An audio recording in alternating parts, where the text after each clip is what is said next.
All right, boys and girls, ladies and gentlemen, I'm Keith Kennedy, and as the North Tama wind. It's because we're out in the elements, but hey, it's football weather. It's last weekend of October. We're ready for a good second-round game. Yeah, we can't do anything about the wind noise. We apologize. We're going to have to watch this stream very closely to make sure that it doesn't stop. So what does that error say? Not receiving enough video to maintain smooth.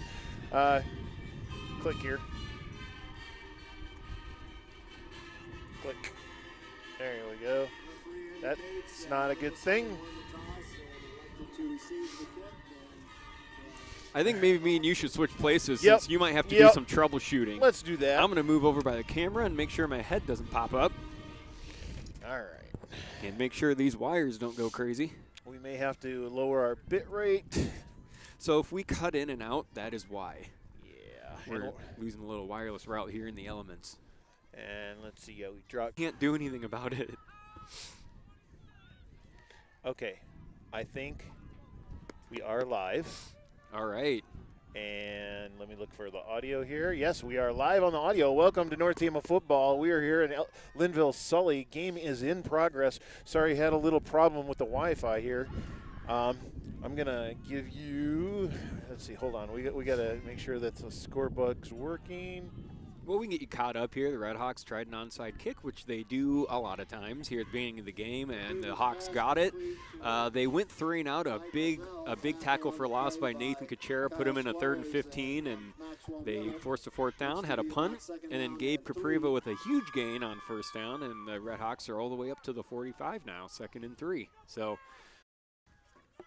Redhawks are 7-2. Their 2 losses are to 2 playoff teams who are still in it right now. It's Wapsie Valley and Grundy Center. The winner of this game will play the winner of Grundy Center and Earlham.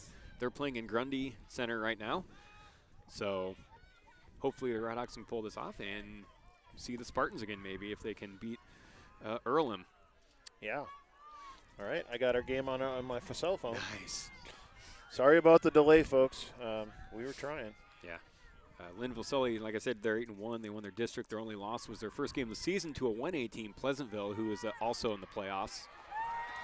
There's a tackle for loss. Yep. We're kind of far away. It's kind of hard to see the numbers on the Lynnville-Sully jerseys with that bright blue, the light blue, and the white. So we'll try. Yeah, I should have brought my binoculars. If you've been following us all season, Gabe Capriva does lead the whole state in passing. He has pretty much all season. He averages 292 passing yards a game, which is unbelievable. I'm got the game here on my phone. I'm going to give us a thumbs up for getting this game going. And we're sorry. It wasn't really our fault that we had those difficulties at the beginning, but we're glad to be going now, and hopefully we can stay with it. 3rd and 7. Capriva running around the right side or trying. Ooh, big hit by a lot of Hawks. Yeah, they weren't falling for that, and that's going to be another loss. It's going to be 4th down and about 8 yards. And the Redhawks will definitely go for this. They've punted 8 times all year in 9 games. So there you go. But you've got a – some teams punt that much in one game. I know, exactly. Last week we had 2 top 3 passing teams in Class A. Now you have the top passer in the whole state against a really good rushing team for Lynnville-Sully. They don't pass the ball much at all. No, these 2 teams are polar opposites. That they are. All right, North Tama ready to go on the 4th down, and Capriva's looking for. And he is taken down. Ooh, a flag though. There is that a was flag. Number 40, Kyle Squires, but I think he hit Capriva up around the head. They're going to go. Mask. Yep, and that's going to be 15 yards and an automatic 1st down for the Redhawks. That's a huge penalty right there. Yeah. He was not trying to do it. It's just Capriva fell and it, Yeah, just the circumstances there, and that's going to be a good 1st down for the Redhawks here. Yeah. Good penalty. What? No, they're going to call it. It's a 5. I apologize. It's a 5-yard face mask. Unintentional, probably. Yeah. So there's a 15-yard, which is and a repeat of the down. Yep. Move the chains. I think it is an auto. We're gonna find. Nobody really knows. It should. I think it's an automatic 1st down if it's even a 5-yarder, but I could be mistaken. I don't know why they moved the chains either. They don't know what they're doing right now. They don't. So there's a 5-yard face mask and there's a 15, which is a personal foul when their head gets kind of pulled around. But that was just a 5-yarder, not much there. Yeah. There's a ref right over by the chain gang. Yeah. I don't think he knew what. Okay, so it's not an automatic first down. It'll be replay the down, so it'll be 4th and about 12. 12, yeah. Yep, that's the right call. 4th down about 12. Like I said, the 5-yard inadvertent face mask. Yep, inadvertent. Where the tackle was, but we replay the down. See the Redhawks, 292 passing yards a game, first in the whole state, regardless of class. And then you've got the Hawks, 294 rushing yards a game, 6th in Class A. So difference. All right, it's 4th and 12, excuse me, for the Redhawks. And Michael Bell's back to punt. For the 9th time this year. Let's see if he can get a roll here. Well, we got a return. We do. And we'll see. Oh, not going anywhere. Not a lot of room. He's going to be down about the 24-yard line. 25, right in front of us. Tackle right there. Unfortunately, they didn't have room for us in the press box, so we're actually in the stands here. We're straight across from the 30-yard line. And the north breeze is right in our face. So if you hear that breeze, because it's... Yeah, can't do much about that. We need a big sheet of plexiglass. That we do. 1st and 10 now for the Hawks. Looks to be at the 25-yard line. So the Hawks score a lot of points, 37 points a game, 5th in Class A. Redhawks were up there for most of the year, and then they had those 2 games in a row to Wapsie Valley and Grundy Center where they didn't score. But then last week when it counted, came away with a 1-point win. Yep. And the Hawks get a few points on that run. They do like to run. That's Corder Nounharder, who is a sophomore. He's 7th in Class A, 140 yards a game. They'll give him the ball a lot. Yeah, it looks like he's going to have like a long 6 here, 2nd and long 6. So not only is he averaged 140 yards a game, he's 1st in Class A in yards per carry. 11 yards every time he touches the ball for rush, 11 yards. That's quite the average. That is very good. And tonight he has, I mean, it's early, but the Redhawks have done a pretty good job on him. Yeah, they've been holding them here. Made the Hawks punt one time already. As you can see, they like to run the ball. There's not anyone out wide. No, tried to go right up the middle and not going anywhere. And that is a late flag. Way late. Very What's going late. on in there? I think they're going to get a late hit on the Redhawks, but that was a late flag.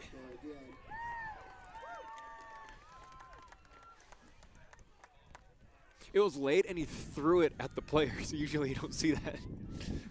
It was interesting. He wanted everybody to know who did that. Yeah.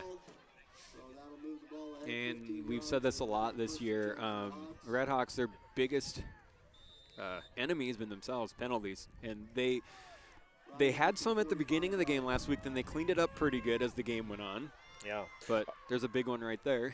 So it's going to be 1st and 10 on the 45-yard line for the Hawks. Got about 5 minutes left to go here in the first quarter.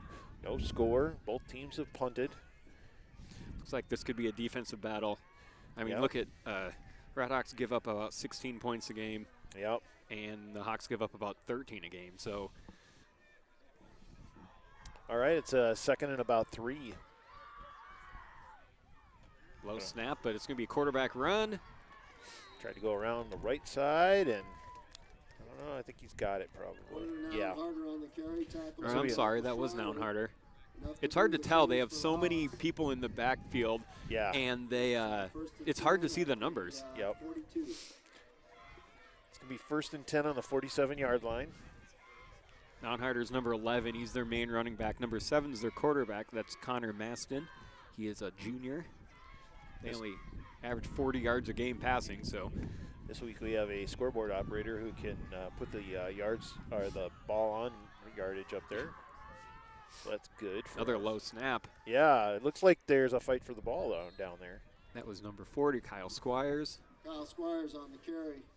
Slips a little on his cut, tackled by Lucas. So it's kind of an old school way of playing football here for the Hawks. These two teams are actually supposed to play last year for the first time ever. I can't believe they've never played each other. Yeah. At least that's what I saw.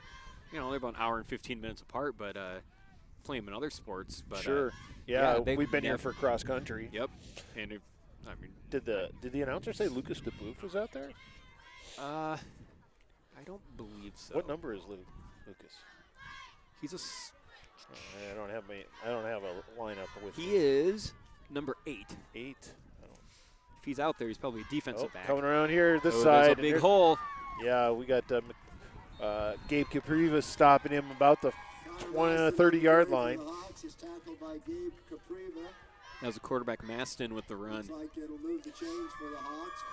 Faked everybody. Everybody from our vantage point was going to the left, and the quarterback came around the right here. That's one thing it looks like the Hawks want to do. They have so many people on the backfield, they can do a lot of misdirection there. That's true. And kind of get the Redhawks guessing. Yep, 1st and 10 on the 30. And the Hawks are, this time now, just marching right down the field. He's a little different look. Yeah. Mintel's in the backfield. He gets the ball, doesn't go anywhere. No. Met by a lot of Redhawks. And I was saying they've never played each other. They were supposed to play last year. Oh. For the first time ever. And the game didn't happen because Lynnville-Sully had COVID issues. So I think North Tama ended up, I think that's when they played West Burlington, who was a 2A school, who we found like the day before the game. Like it was the day of or the day before the game. I remember that. I was there for that game. I remember I was at a wedding, but I remember watching you guys. Who are we going to play? Yeah, and I remember watching you guys on my phone after the wedding, obviously. But no, during the wedding, we know. No, it was not during the wedding. I wouldn't do that. But yeah, so they were supposed to play and didn't happen. Oh, looking for a pass, but ooh, I don't know if you got that. Nope. Michael Bell with the tackle, and they tried to roll him out and actually look for a pass, and he had a lot of pressure, and there was nobody open. Nope. It's going to be 3rd and 9 on the 29-yard line. Comment, please. Tell us where you're watching. We like to see. We'll try to pull it up on our phones. 281 people watching right now. The Ayatollah of Damstan is watching. Thank you, Ayatollah. That's Dirk Doms. That is. I see a lot of Go Redhawks right now. All right. A little reverse there. Yep, there's a pitch.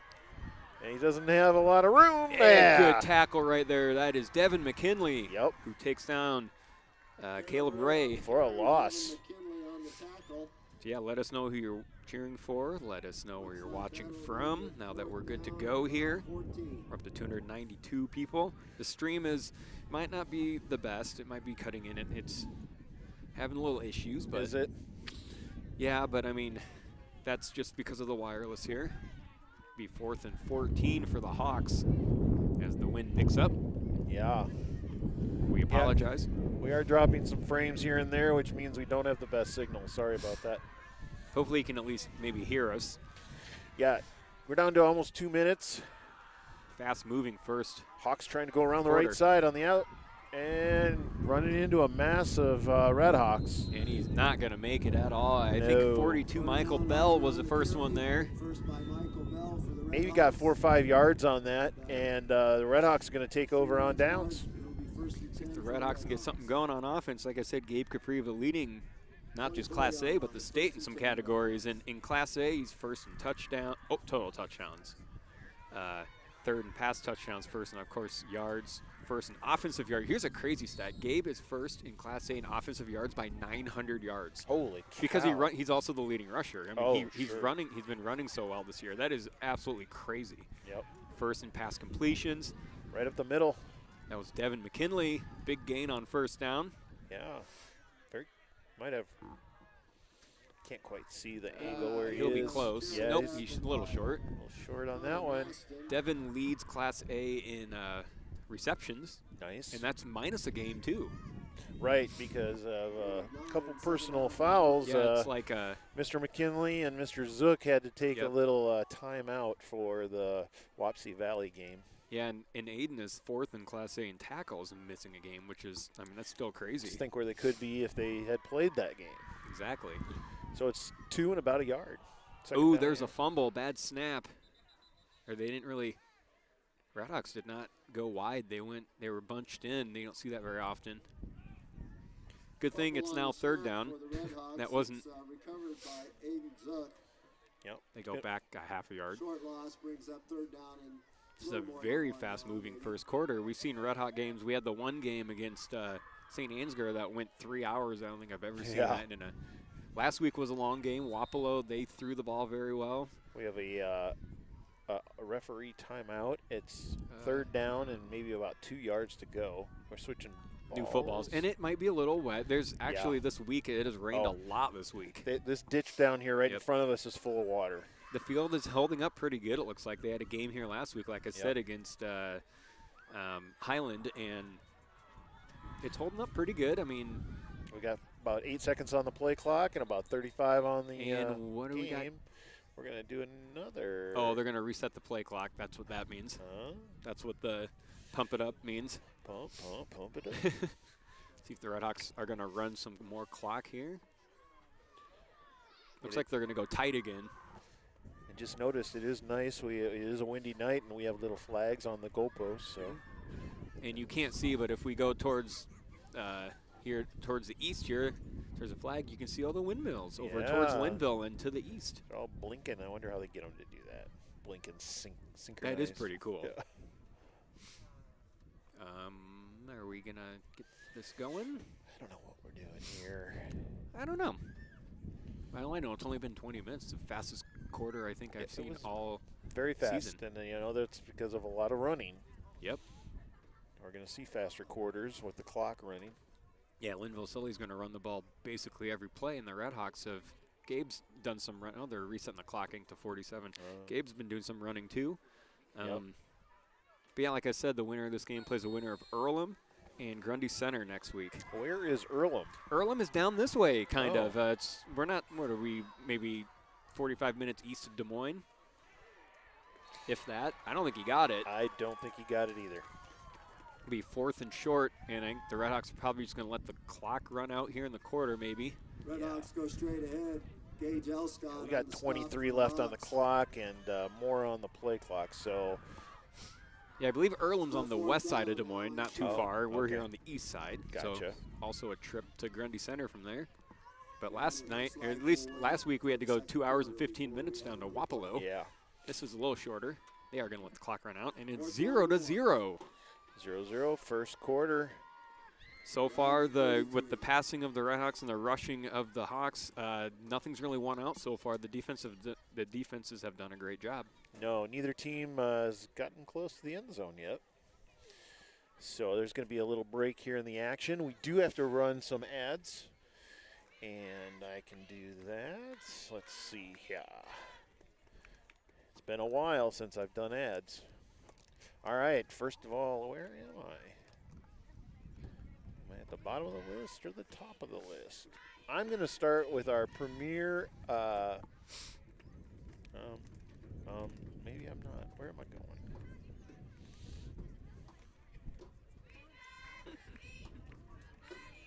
I probably should have set this up ahead of time.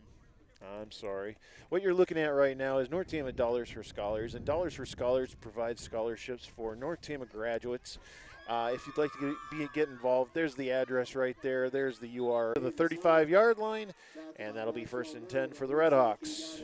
We got a lot of people watching. We got Tempe, Arizona, Wapello. Thank you, Ryan. Hi, Wapello. Maybe watching, maybe to see what happens in this game. We've lost a very close game last week. Yeah. Nashua. I hope they're voting for us this time. I hope so. Sioux City. We enjoyed our trip. That was fun. It was.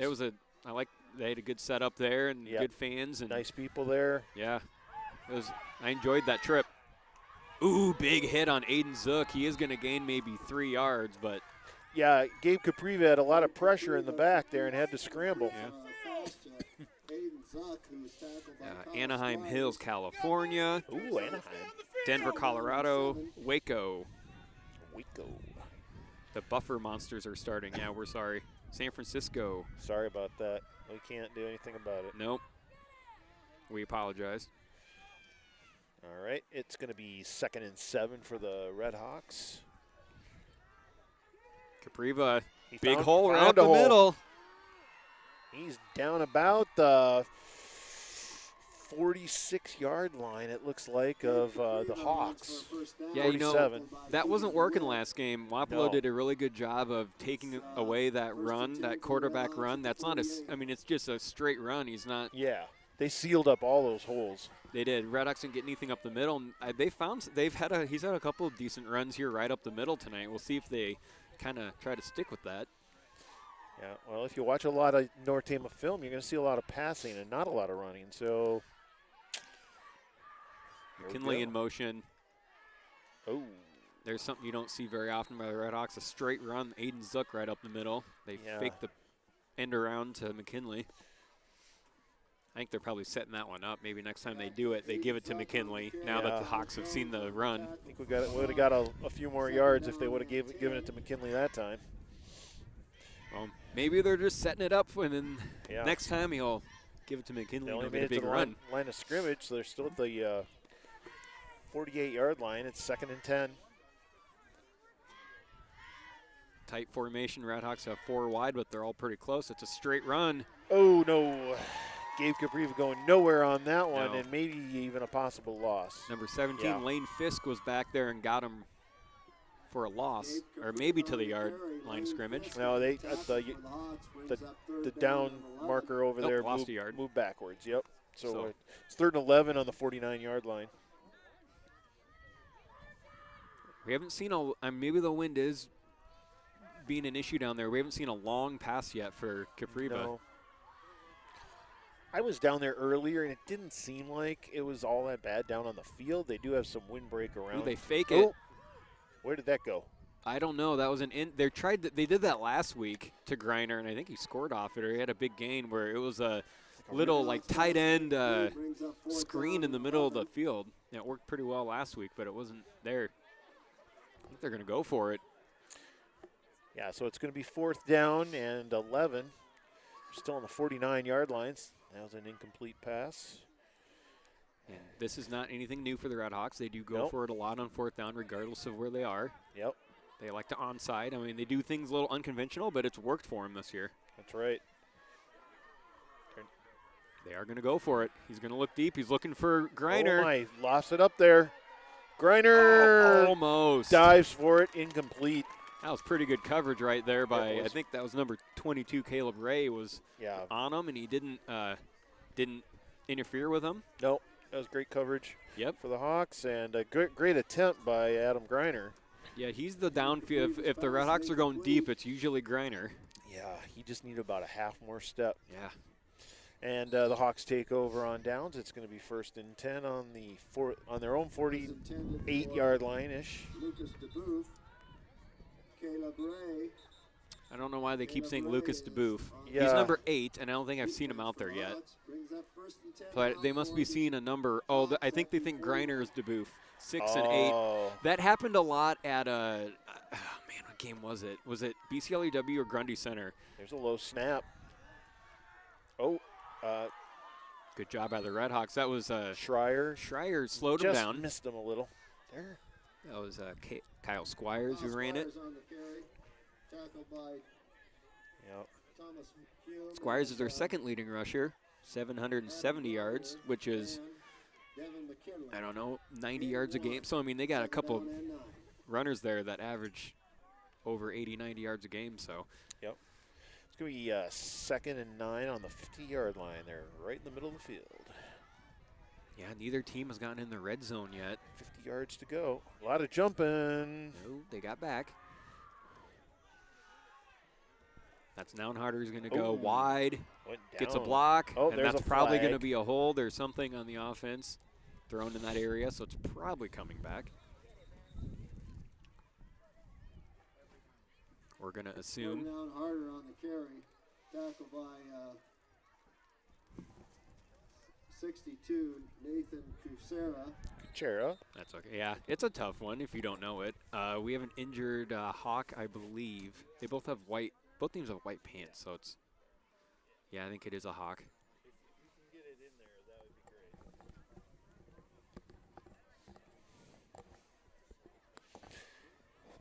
It'll be 2nd and 9 on the 50. They don't think they don't have the yards. 333 people watching. Thank you. Down on the field right now for the Hawks. 2nd and 10. All right. So what happened? We got an injured player. I think we have an injured Hawk. Hawk. And what was the penalty? Do we know? No, but it was an area with an outside run. It's probably a hold or a chop block or something on the offense, I would assume. But they haven't. They haven't I don't marked think it off yet. I don't think they have, which is odd. They're moving. Oh no, it's a in Redhawk penalty. Favor of the Hawks. They are. So whatever it was a. Oh yeah, they have the ball here on a 45-yard line. Huh. It was a long penalty too. Yeah, that's a 15-yard. I wonder if it was another personal foul or something. Yeah, it had to have been. Hopefully not the same player as the first personal foul. I doubt it was a defensive hold on a run. So whatever it was on the Redhawks, and that moves Lynnville-Sully to the 35-yard line. Yeah, we've seen the Redhawks have a little bit of issue with penalties this year. I think that's number 7, Connor Maston, who's also the quarterback. Looks like maybe he's a little shaken up, but he's going off on his own power. That's good. Jogging off, okay. Yep. And now they're moving it again, and now it's going to the 30. I think they only moved it 10 yards instead of 15. Yeah, that makes more sense because I don't know what the penalty was, but you can go back and watch. Definitely a 15-yarder, so it could have been a personal foul, which the Redhawks have had an issue with this year. Yeah, I'm wondering if in high school if they would let us mic up the white hat. Are you still on our Wi-Fi? Yeah. We're getting totally wiped out. We're down to like 1 meg. We're only doing 2 meg. And it's buffering on us too. I'm here with Tyson Roberts. We're sorry about the drop. Good thing is you didn't miss anything because it was a timeout by the Hawks. They are first and goal on about the 1. Yep, it's 1-1 on the 1 down there. No score, 5:44 to go. Fastest first half I've seen this year. As there's been a lot of running by both. The Redhawks have actually run the ball more than they usually do. Yeah, the Hawks. And they run it every play. Hawks just 1 yard to go here. North would Tama's guess. got to really put some pressure on them. Maston back in the game, number 7, quarterback. Hands Because it's the and first man through. It doesn't look like it. I think they're going to mark what number that is. The numbers are hard to see in the first place for the Hawks. Yeah. It was the first man through. My guess is it was Squires 40, but I can't tell. Yeah, the nose of that football is inches away from the white You are line. as close as you can get without being in. Yeah. It's been a Red Hawks really need to get them back behind the line of scrimmage here. It's going to be very tough. Ooh, fumble there's the a snap. fumble. Oh, and the Hawks. And there's a loss of yards right Yeah. there. They've had some low snaps. Yeah, they have, and they're back to about the 5-yard line now. They are. And we have a Timeout Red Redhawks, I think. Yep. They do. I think Nounharden jumped on it, but yeah, it's going to be third and I gotta goal on do the ads. 5. Yep. All right, we're going to do some advertising while we can. You've seen them scrolling along the bottom there, and we're going to see if we can change this and see if we can get where is Dollars for Scholars. We already talked about Dollars for Scholars, so I'm going to try to find another. All right, Farmers Savings Bank and Trust, right downtown Traer, 2nd Street. We really, if you need any banking needs in town, Farmers can help you out. It's Farmers Savings Bank and Trust, and there's their phone number and there's their address. Visit them; they are awesome. All right, at State Farm, Joe Morris has been a longtime supporter of North Tama Athletics. Continues to help us out here, so help him out and go see Joe about your auto, home, business, and life insurance. And I think we might be back. Okay, we're getting close here. They are between the 4 and the 5-yard line, about the 4.5-yard line, and it is 3rd down. This would be a huge stand. low. Another low snap. Low, he picks it up, but it's a wall. Devin McKinley with the big hit. Gets to maybe the 2-yard line, maybe 3. He goes Nounharder again, number 11. Here And we go, 4th and goal on the 3. 4th and goal. A stop here would be. Man, wouldn't that be awesome. huge when they were on the 1-inch line and then the bad snap and Yep. they're gonna say Hushik with it was Hushik and McKinley. This is it. You know it's gonna be a run somewhere. Oh yeah. They're not going to pass here. They're like we said, they're a running team. We're gonna see probably Nounharder.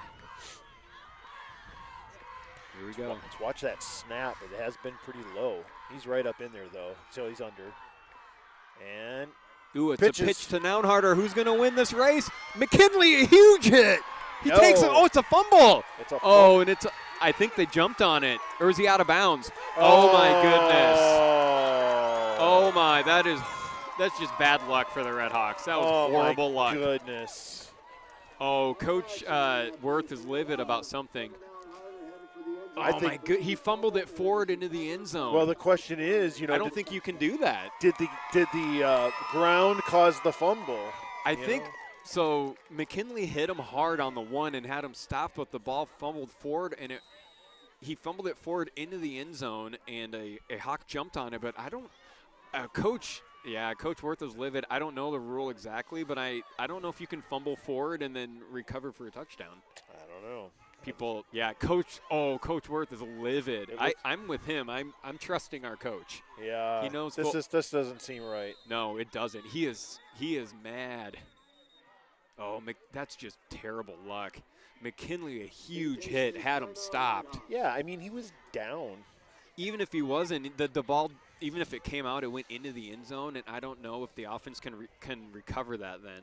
And the official, I think that's why Coach Worth called timeout to talk to the official. You people at home can look at a rule book to see, but man, that's just bad. McKinley had a nice hit, and that's just terrible luck. But I mean, credit the Hawks; they were on it. They saw the ball, and we do have 353 people watching. Thank you very much. Grundy is up 6-0 at halftime. Thank you, Terry. I was just watching that on because they have their stream. And I saw that Grundy Center leads 6-0 at halftime, so that's a close game. Corey says forward progress on the fumble. Yeah, I don't know if you can do that. I don't know I didn't think you could, but I'm not a football coach, so. Yeah, I'm rewinding on my cell phone right now. Yeah, you can go back and watch it. And I think Coach Worth is still asking about. I mean, I trust Coach. He's a smart guy. He knows his football, and he does know his football. You don't see him get very animated unless he knows it's something that was wrong. Yeah.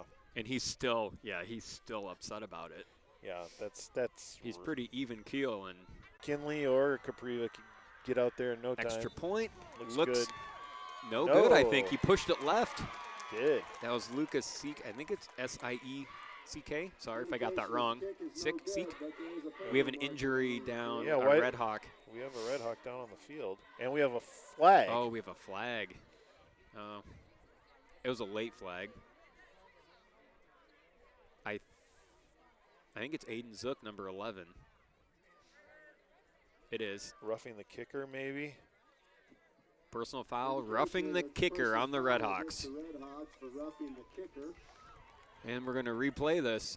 So they could take it half the distance. The Hawks can take it half the distance to goal line and try the extra point again. We'll see what happens here. That was Aiden Zook. Or they could take it on the kickoff, but Zook did jog off the field. Good to see. Helmet's off, though. He's frustrated. Yeah, I wonder. I mean, if he was that close, he probably got kicked. That's why he's rolling around on the ground. He's hopefully it's nothing much. He's stretching out. He was last game. Aiden looks like he was cramping some, and he kind of ran it off, and he was okay. Yeah. He had a lot of cramping last game. It was chilly. Yeah, the White Hats talking to the coach there. See what we're gonna do. I think they're gonna go. They're gonna replay the extra or the point after. Is that what the and I think they're swirly in the air means? Yeah, they're gonna go, and they're gonna go for it because half distance. Now they're on the 1, so or about the 1.5, so they're gonna go for it.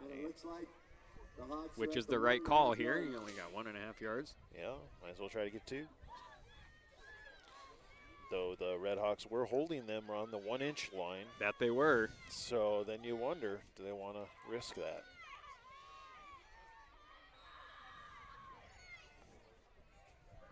Yeah, even on our live chat, we have we don't know what exactly is the right call. Shouldn't be able to advance a fumble on 4th down. Ball fumbled forward, should go back to the spot of the fumble. That's what I thought. Thank you, Dylan. Dylan knows his football. I trust Dylan. Is that Dylan Hushik? It is Hushik. I trust him. He plays college football. And Nounharder's going to run it in. We also have Tanner. A fumble forward won't matter. The question is whether or not the runner was down prior to the fumble. But I think Dylan is – Ken says the runner was clearly down. Yeah, I thought he was clearly down also. I'm with you, Dylan. I don't think the ball can be fumbled forward. He was on his butt when that ball popped out. You guys can go look at home, but I'm pretty sure you can't fumble it forward. So, regardless, it is 8-0 Hawks. Yep, 8-0 Hawks. We got just over 4 minutes to go here in the half.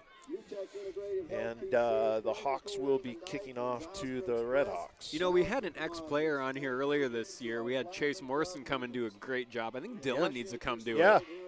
We should. Dylan, there, we've called you out. We need you on with your expertise on football. Be our rules analyst. And if I remember correctly, his mom said he's done playing for the year, so he could come, if we win tonight, he could come and help with the next game. You know, which who knows if we get that far, but I think that's an open invitation for Dylan. Yeah. Be glad to have him. I can actually add another headset to this setup. I think that's a great idea. We had Chase earlier, who's ex-player. Chase did an awesome job, just his expertise of football. Yep. I did not play. I ran cross country, much different sport, but not a lot of contact. No, not usually. Oh, look at that! Logan Siemens will not go down. He is still going. Good run by Logan. Up to the 32-yard line. Good job. Yeah, kept to his feet and just kept pumping. Yeah, Logan came in and he played that game without Zook, and he played a lot that game with no Zook and no McKinley. And Logan had a great game. Yep. And he's been seeing more playing time because of that. Zook is back out there. Good to see. It's going to be 1st and 10 on the 32-yard line of the Redhawks. Just under 4 minutes. They have 1 timeout left, and they do get the ball after half. The reach of it looks like Adam Greiner. 345 people watching. Dylan says that sounds fun. Okay, here we go. Let's win this game. Yep. All right, incomplete, so we're back where we started. It's 2nd and 10 on the 32. We haven't seen, I mean, like we said, Capriva averages 292 yards a game. That's tops in the state by like 200 yards. Hasn't had much going. He's actually ran the ball. They've had more luck running the ball here. Yep. That's just this Hawk defense. There's that pitch that we said maybe they were setting that up. McKinley's got it, and he only gains maybe 3. Yeah, he did a lot of running to the west and needed to kind of go to the north. It's been a stout Hawk defense so far. Yeah, they've been pretty consistent here. So it's going to be 3rd and about 8 on the 34-yard line. Ball's directly in front of us here. I am sitting right on the line of scrimmage. 3rd and 8. Yeah, back to pass. Oh, some pressure. Scramble. Got a man. Yep. McKinley, and he's got the first down. Nifty move there by Devin. Good job by Gabe to get away from the pressure. I didn't know if he's going to maybe try to run it, but made a good decision. Yep. Receives that pass from Gabe. McKinley receives the pass from Gabe Capriva. So Redhawk first down. It's going to be 1st and 10 on the 39-yard line. They're not in a huge hurry yet. They got time. They're not on the 39. They're on the 44-yard line. They're looking at the wrong line up there on the and they have a better viewpoint than we do. Yeah. It's a design run by Capriva up the middle. He's got some room. Capriva kind of had a little fake, like he was going to pass, and then decided to run. Gabe Capriva runs the draw, tackled by Kyle Squires. Gains maybe 4. Yeah, it's about 2nd and 6. 4, 2nd down. Now they're going to hurry up here. Yep, down to almost 2 minutes to go in the half. I think we're going to see some more passing. He's looking left. Oh, he's looking long. But I don't know what happened there. Interception. I think that was a miscommunication there. Greiner stopped, and I think Capriva thought he was going to keep running, and that's why he threw it right at. Yeah, I think somebody either ran the wrong route or quarterback thought he was going to run a different route. Yeah, Greiner kind of stopped, and it looked like Capriva all the way thought he was going on a go route. It didn't happen, and it was picked off. I couldn't tell if that was DeWitt or Ray. I think I saw 11. Was that a 21 or was it 11? I don't know. It's hard to tell from here. Yeah. It was a Hawk.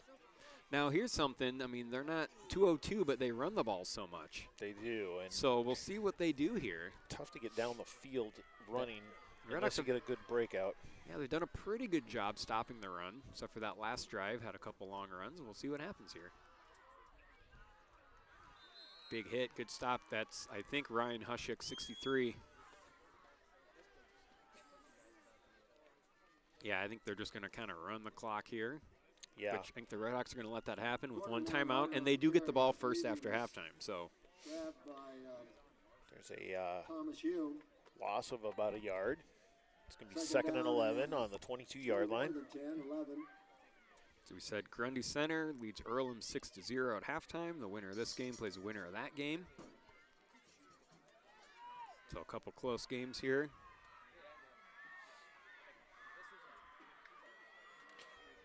Down to a minute 17. Looking for a hole. Drops down on the 25-yard line, it looked like.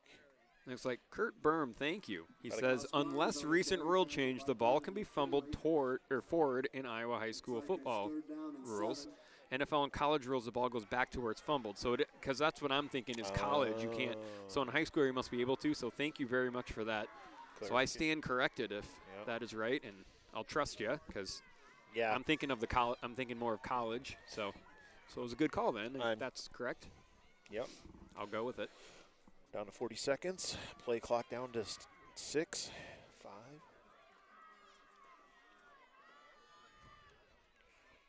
Last, See if the Redhawks call timeout and make them punt. I would. They will. Make them. Well, the clock, why they just ran about 4 seconds off. By Michael Bell. Brings up 4th down. They're not going to probably add any time back on, but he called. I heard a whistle 4 seconds ago. yeah. We had an issue like that last game, too. Yeah, and it went our way. It did, but I fortunately, felt but bad because it was, the Wapello fans were not happy, and No. they shouldn't have been happy because like No. 20 seconds ran off, and it was a close game near the end, and that was the wrong call. And Yep, that's right. We got 27 left on the play clock, 25 on, so there they added the 4 seconds back on. 27 on the game clock, 25 on the play Like I clock. said, no instant replay in high school No. football, so Not yet. not yet. You keep saying that. Not yet. You know, at some point tonight, we could just say it right now. Tomorrow, cross country. Go watch the Yep. girls team, Yep, Fort Dodge. please. Kennedy Park, just north of Fort Dodge.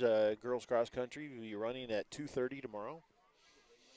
They really appreciate if you're out there cheering them on. North They- Tama, they're ranked 14th. I saw in the state. I don't know the last time they were ranked. Coach Yep. Holbach has just brought that program to heights that they haven't been to in a while. And the girls got second in their district to Hudson, who's a tough team. But they will Yep. be at state tomorrow at 2:30. Kennedy Yeah. Park, is that yours? You get? I got nothing there. I think it's $10. I think it's $10. I do not know. I think you buy it online. Bring but cash. If you've never been to a cross country meet, go, especially Yeah. state. Oh my goodness, We may it is have amazing, and the weather should be nice. We may have a penalty on the play here. Well, if it's offsides, then Hawks might think about going for this. But yeah, that 2:30 tomorrow, the girls will be running for North Tama and have a couple of ranked runners in there and Yep. see how they do at state. That'll be exciting. We're going to try to run through all of our sponsors here as soon as this half is over. Well, that is, they're going to say offside, so we'll see if they maybe go for it here. That will be encroachment against the Redhawks. It still But yeah, brings up 4th plus down. at state cross country, it's so easy to watch. Like, Yeah. it's such a flat course, and they run back and forth so much. Oh, Oh, what do we had a whistle. It wasn't a great punt, but Really making this complicated here. Illegal procedure. oh, we're gonna move them back 5, so we're going back to 4. All right. In action, go watch. Girls are at 2:30. Lynnville-Sully I saw they have a couple runners. They have a girls runner, Oh, good. Greenlee Smock, and a couple boys, James Groover and Zach Morningstar, and they run at 3:15. The Okay. boys do. So Lynnville-Sully, not their team, but they got 3 runners down there. So good for them. Go watch them. Yeah. It's gonna be a beautiful day. Next week we have North Tama Volleyball at State in Cedar Rapids. They will be playing at 6 p.m. on Tuesday night. So head on over to Cedar Rapids next Tuesday and watch our our state at volleyball the team. Align Energy Powerhouse. They renamed it. Isn't that cool? Yeah. I drove by it last week down to Wapello. It got the cool new signage on there. They play on court 2 Yep. against Galen Catholic, who I think we played a couple years ago. Bad snap, bounced back to the punter. Hopefully it doesn't hit. Did that hit? Oh, no, I think that did that hit Schreier in the back? If it did, it's Hawk ball. No, they don't know what's going on here. They're going to talk. I don't know if it hit him either. I didn't see. I couldn't tell if it hit him, and I was watching it. Nope, Redhawk ball. Well, if none of the officials saw it, it didn't happen. This is true. So. But yeah, the girls have the 7 seed. They play Galen Catholic from Lamar's, or the 2 seed, and I'm almost positive that's who we played. Was it 3 years ago when we were down there? I could be wrong, but or maybe it was when we made it 4 or 5 years ago. I don't know. I know we played them because they were like the Jays or the Blue Jays or something. But and I did pull all of our volleyball videos off of YouTube just so there is no film out there. There you go. Oh, we've seen this formation by the Redhawks this year. Capriva's going to launch it for a flag. Oh, and that's going to I think that's going to be on the Hawks. Pass interference? No, they threw it number 27. He might have said something. We've seen this by the Redhawks have done this a couple of times. That was Maxwell Mintle, I think, because he kind of put his head down. I wonder if they're going to get a nope, ineligible man downfield. Okay, he acted like he did something wrong. Maybe he said something, but he obviously didn't. Maybe he did do something wrong and they just didn't see it. And we've seen that by the Redhawks this year with how much they pass when there's a broken play. Yep. Somebody gets a little too far down the field. A couple times we've seen this. Well, that one was just thrown up for Bell, kind of a jump ball, and the defender did a good job of just knocking it down. He just kind of swatted it out of the way.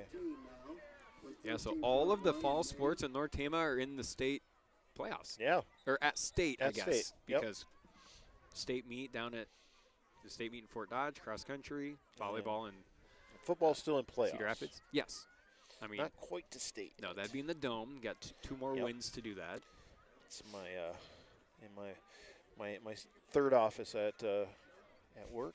One of your homes up there.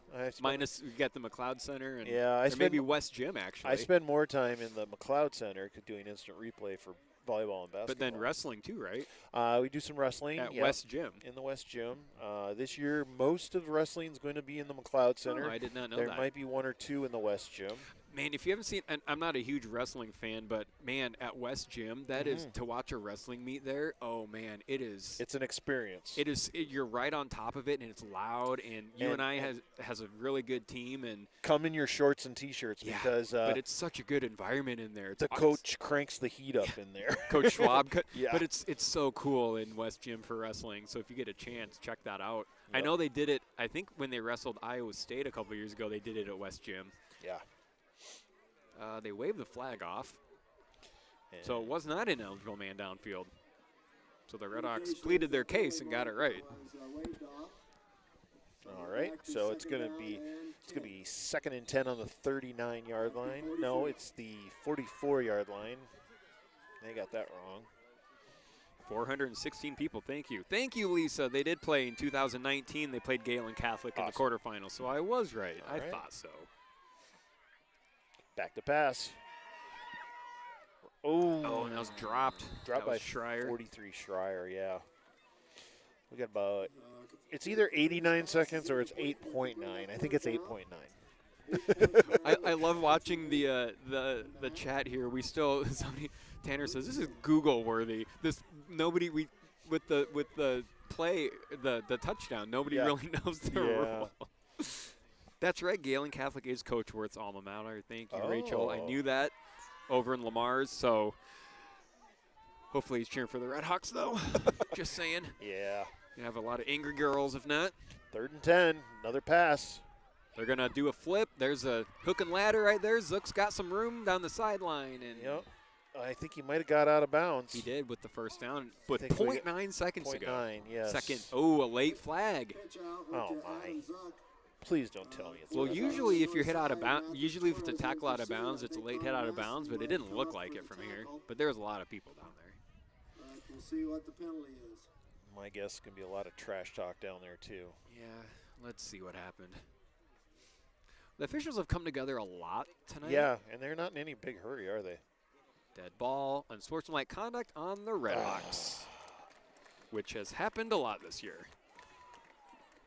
So Indication is unsportsmanlike conduct against I wonder if it was someone on the sideline. I don't know. Well, they have 0.9 second left, enough to see what Capriva's arm looks like, Yep. or to try a crazy play, All right. like they just did. Like they just I'm going to did. guess it's a crazy play because 60 yards is a long way to throw it. Yeah, their pass coverage has been pretty good tonight. So Especially downfield, it's been very good. yeah, interception, knocked away a couple passes. So I don't think he's going to go long. No, they're probably going to try something. I'm sure Coach Worth has something up his sleeve. Crazy play number 5.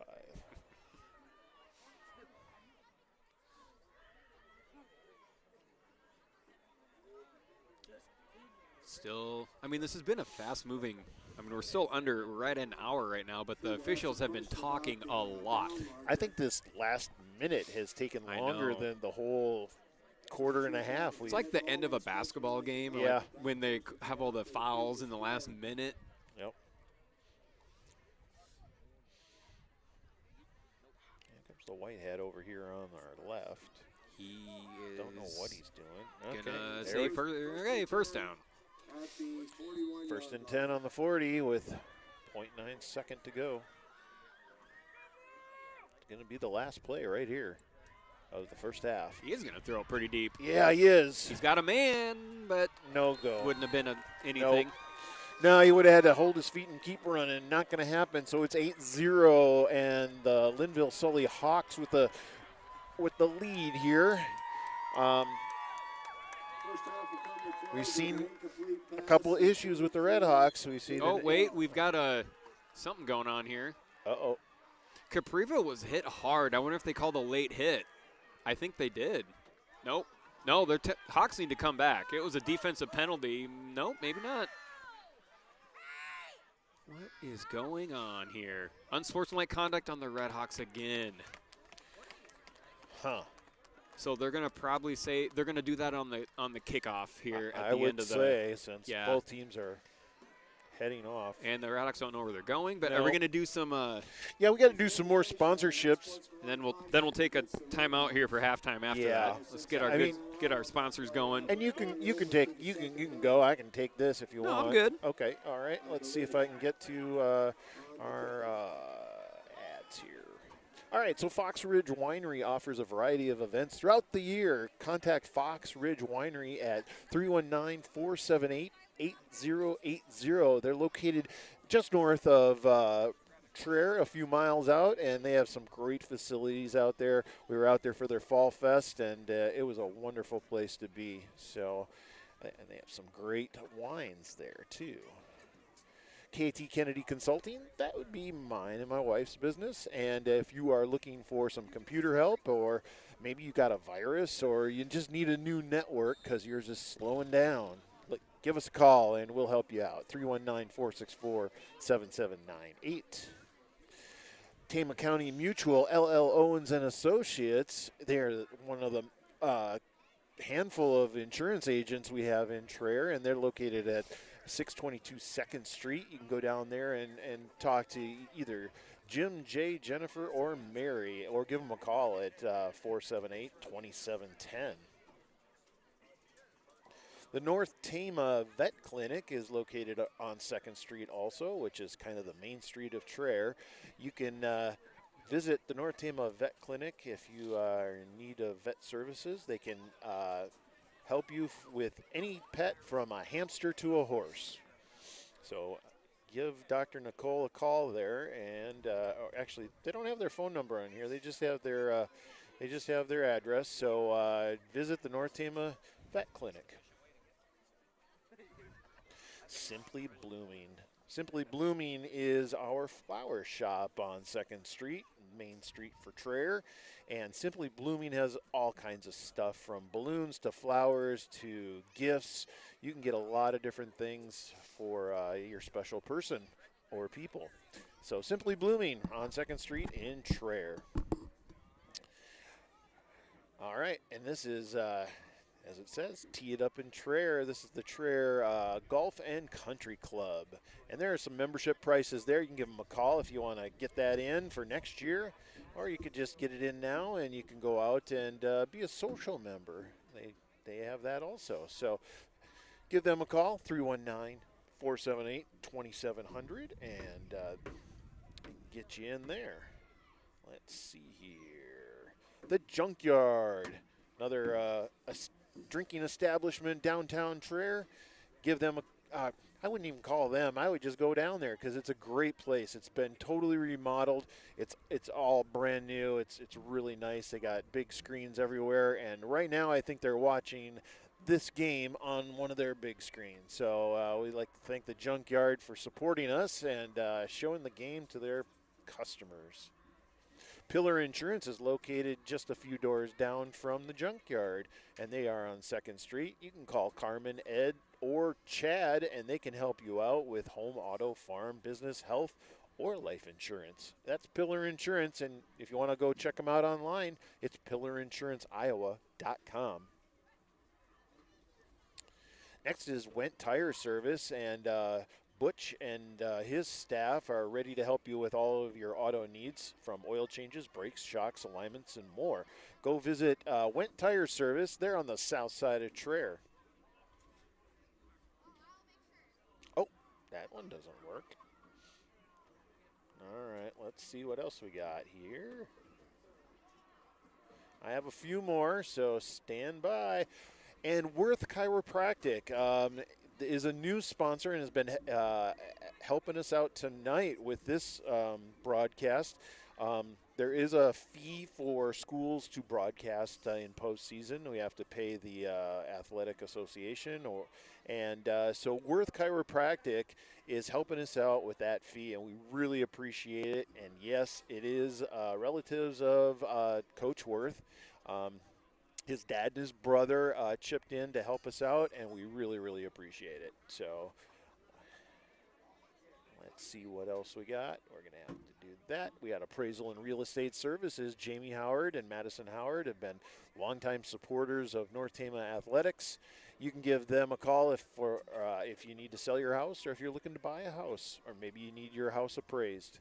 So it's 478-2990.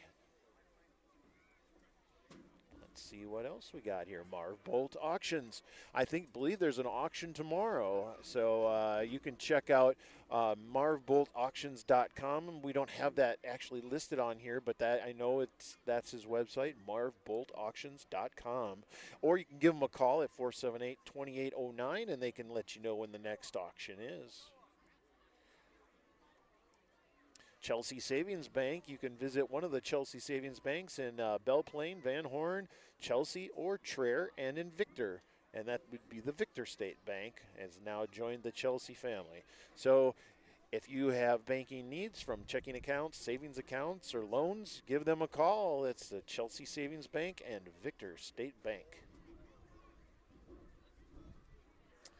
And I'm right back to Dollars for Scholars. I think that's our last ads. If we missed you, I'm sorry. I'm sure they're here and we'll get you. But we would like to thank all of our sponsors. And we're going to take a short break as soon as I can bring back the video here. There's the field. And we'll be back with the second half here in just about 9 minutes.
Let me know when I'm good.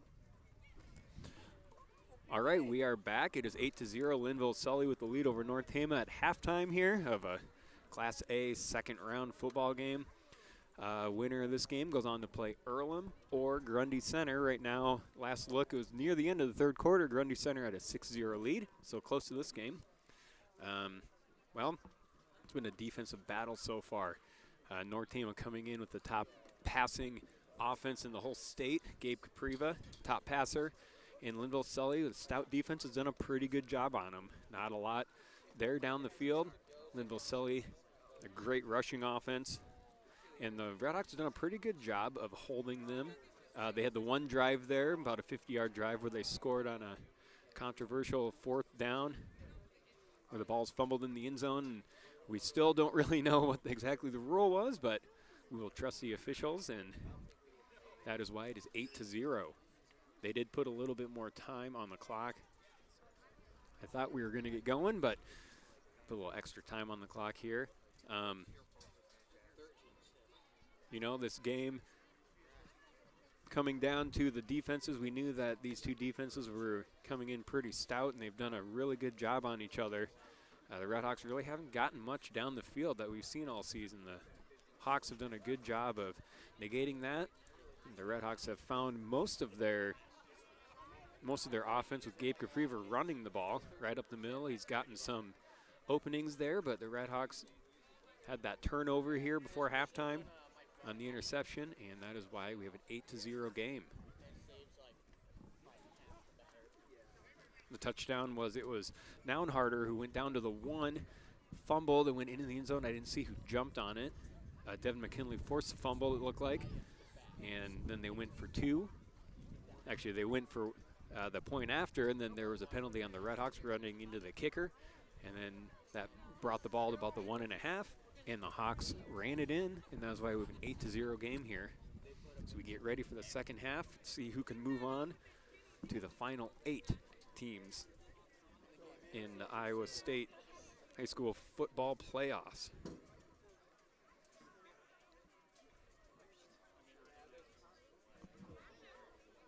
Looks like the teams are about ready to go. Redhawks will receive. The wind has died down a little bit, which is nice. Still a little chilly, but perfect football weather, I think, for late October.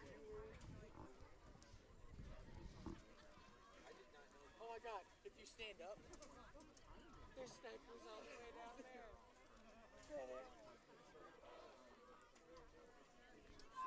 We are live. The clock was 0, and then they put 2 minutes back on the clock. Keith is back. Yeah, we didn't really know when we were going to start the second half, but we're about ready to go here with 18 seconds to go. Redhawks will be receiving this ball. Pretty quick moving first half that we've seen this year. That's a lot of rushing, though. Keith, you missed it. I just said Grundy Center leads 6-0 near the end of the third quarter, so they still hold on that lead over Earlham. The winner will play that. Wow. Earlham must be doing pretty good. Grundy's not usually held to that few of points. No, but you get to the final 16 teams, and you get a lot more closer matched teams, and Earlham always has a good team, I know. Yeah. So it's just like what happened with volleyball the other night.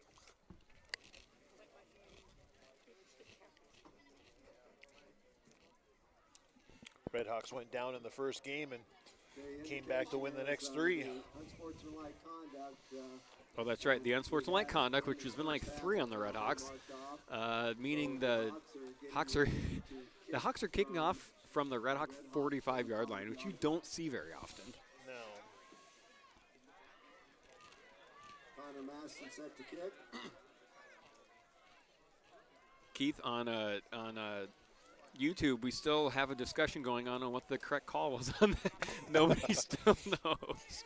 Well, we may have to review that video and see. Well, we can't, and I'm sorry, we can't really dwell on that anymore. It's in the past. Redhawks are down regardless. So it's a lot of thank you for our sponsors. Yeah, you didn't see that. There was a short kickoff, and it looks like Nathan Kuchera got it. Redhawks will have it on the 32, but all of our sponsors, which I believe are still on you'll see them in the lower corner, but we would not be able to do anything without them. So we thank you, all the sponsors, and I know that we have a big crew watching probably from the golf course and also from the junkyard. Yep. So thank you very much. Hi, everyone. everybody. 393 people watching, so All right. thank you, everyone. North Tama goes to work. There's a pitch out to Zook. He's going around the left. Good Gets a whole bunch of yards, and I don't know, he may have slid in for a first down. I'm not sure.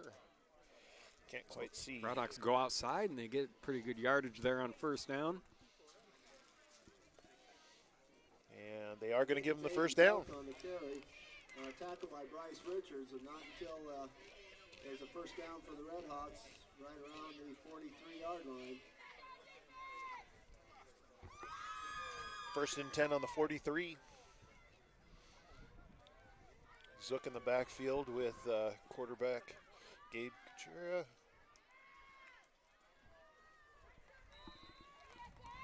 Gabe Capriva, excuse me. That was a big slip up. My brain's frozen.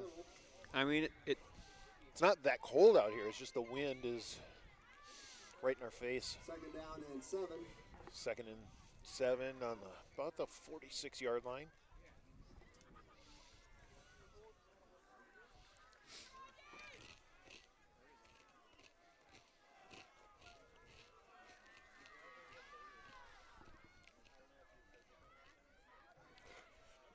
Gabe pitches it out to Aiden, and ooh, big hit. That's a fumble, and that's going to be Hawk ball, I believe, unless they're saying he was down. oh, some Redhawk actually came up with it here. Number 6. That's So Griner got it. Adam Griner. Okay, so Fumble on that play, and it's recovered by Adam Griner for the Redhawks. okay, it'll be back down 3rd and 9 now. Third down now and 9.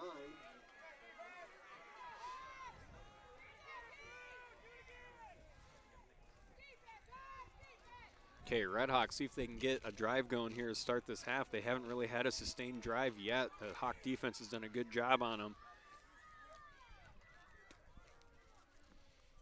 Ooh, Capriva, that's short. That was into the wind, too, which there is still a little bit of a wind. There is. That was intended for Michael Bell. That was a long pass across the field, and I think Bell's going to come on to punt. Probably a good choice here as you're in your own, Yeah. on your own side. 4th and 9 on the 44-yard line. Their own 44. And really, except for that one drive with which the Hawks started about the 50, Red Hawk defense has done a really good job. Even there, they had him, they had him inside the 1 and almost held him. So That's right. Bell's going to punt. That might go out of bounds. Yeah, it's Yep, there it goes. Well, it's close.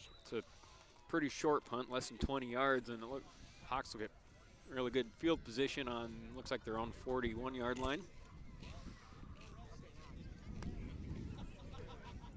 As the wind picks up a little bit, you can hear it here. I'm trying to make it so you can't hear it, but Sorry about that. it's still blowing. It says it's 50 degrees. That can't be right. With what, a wind chill of 30? Yeah, a good wind can make 50 feel pretty cold. Let's just hope it's not windy for cross country tomorrow, because Yeah. it's pretty flat there with not a lot of trees. So that wind, you'll Yeah. feel it. It's way out there. It's a great course to run on, just not for the runners, but for spectators too. Yeah, there's a lot of places to watch the runners. So. 5-mile-an-hour wind tomorrow. That's good. Oh yeah. And 52 degrees. Oh man, that's running weather right there. Ooh, Oh, big Hawks hole. got a hole. That's Squires' big hole. Oh, someone's hurting. That's a Red Hawk down. Is it Griner? Nah. Kyle Squires. Yeah, it was. Yeah, it was Griner. Good run, tripped up by Devin McKinley and Yeah, so we Adam missed it in the Griner first for half. the Go Redhawks. support the North Tama girls tomorrow at 2:30. The girls team at state, a ranked girls team, which they should be if they made state. Should have been ranked earlier in the season, in my opinion, but They made it a lot easier too because they split it into 2 days. yeah, that's nice. 3A and 4A was today. Ooh, Squires breaks some tackles. And they found something here with Squires. Seems to be the harder runner between the tackles than Nounharder is. Yeah, Aiden Zook takes him down. First and 10. He's 5'6", 175. He's well built. He's not very tall, but he is built, and he Yeah. looks pretty strong breaking tackles. Definitely. Whereas Nounharder's 5'10", 165, so a little taller and leaner. First and 10, balls on the 22-yard line. They're going to do shotgun. Low Oh. snap again. We've seen that. Maston's just going to run it. A lot of Redhawks hit him. That low snap looked to slow him down just a bit. Whenever they've gone to a shotgun or a wildcat formation, it's been a low snap. Yeah. But they've gotten it every time, except the one time down inside the 5 is when they fumbled and That's right. moved him back on. But yeah, it'll be 2nd and 8 on the 20. The way this game is going with the defenses, the Redhawks really need to hold them here, as their offense really hasn't been able to do much. Yep, that's true. 2nd and 8 on the 20. Oh, It just bounces right to him. Yeah. Naunharder is taken down. Makes it to about the 19, it looks like. Can't tell who rode him down. Whoever it is, he's still on the ground. That's Logan Roush, 2nd leading tackler for the Redhawks. 53. It's been a hard-hitting game, too. It has. Been a physical game. Looks like a 3rd down and 7. Okay, see if Redhawks can hold, and they really need to here. Yeah, all this running is making that field turn to mush. They've had some rain here.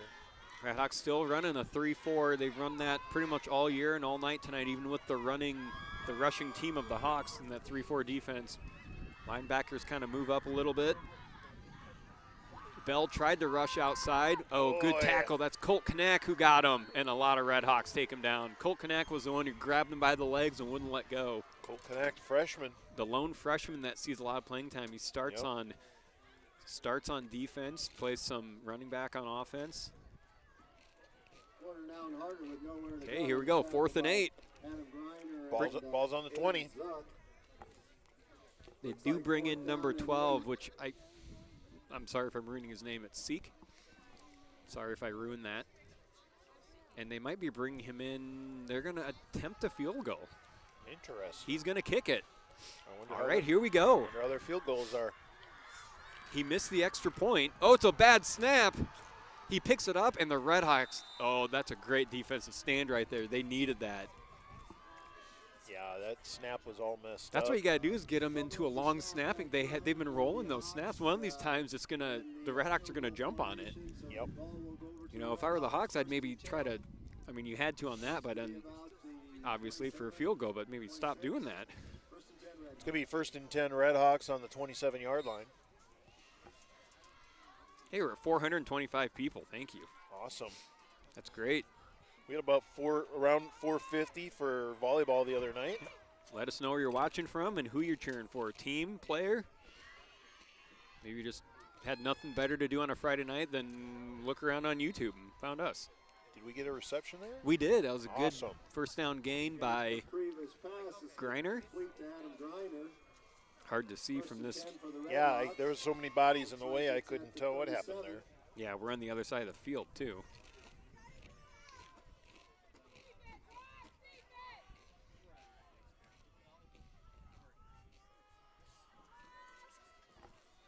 So Redhawks have had some good 1st down gains. It's just everything else.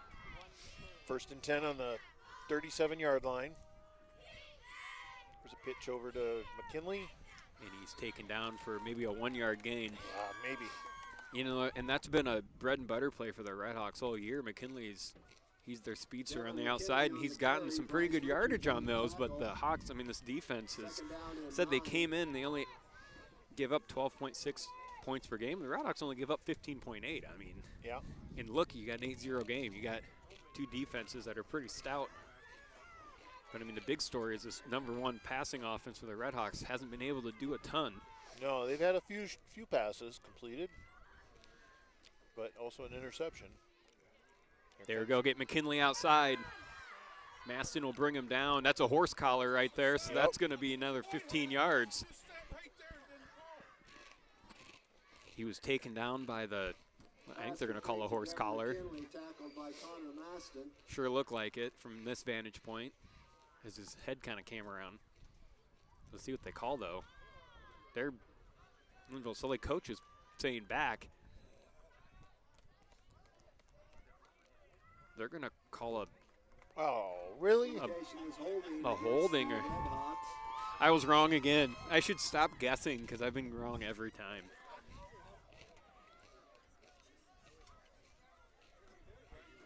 That was So that'll make Another it decent second game by the down Redhawks, but penalties, they've, and about 20. and that's been all season. It hasn't just been penalties, it's been big, like 15-yard, like, you know, personal fouls, holds. It hasn't been the little penalties, it's been big ones like that one. Now it's going to be second and, or they have 3rd and 20 on the scoreboard, but we got 2nd and 20. I think it's 2nd down. Yeah, it's about 18, I think. I think the scoreboard's wrong. It's going to go up the middle. Quarterback keeper. Yeah, if he could just get outside. He hasn't been able to. Wrapped up by number 11. That's Nounharder with the tackle. On the carry, gets back some of that yardage before he's tackled by quarter now and harder. 3rd down and 12.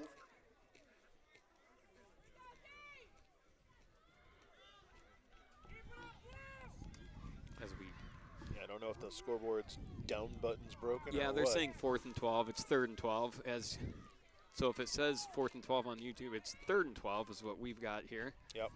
We're going by the down marker. There's a long one. There's a flip. He's got a man. That's McKinley. Well, he gets a lot of that yardage back. He does. He's probably got 2 or 3 yards to go, though. I think we'll see the Redhawks go for it here. I think they're probably going to. Thank you, Mr. Hill, watching from Indianapolis again. Superintendent, thank you very much for watching. Who vacations in Indianapolis? Or maybe he's there. Maybe it's not a vacation. Maybe it's a meeting or something. I would assume it is. I don't know I if a know. lot of people vacation in Indianapolis in October. Nobody, no. They're saying 1st and, yeah, so the down thing is off. They say 1st and 4.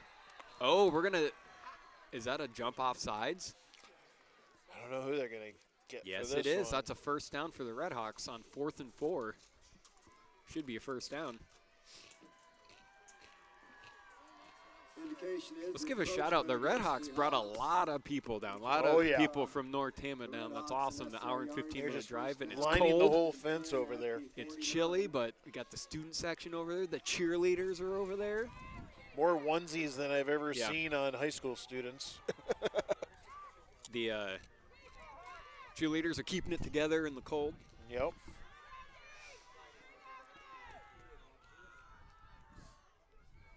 And Capriva's going to run around the right side here.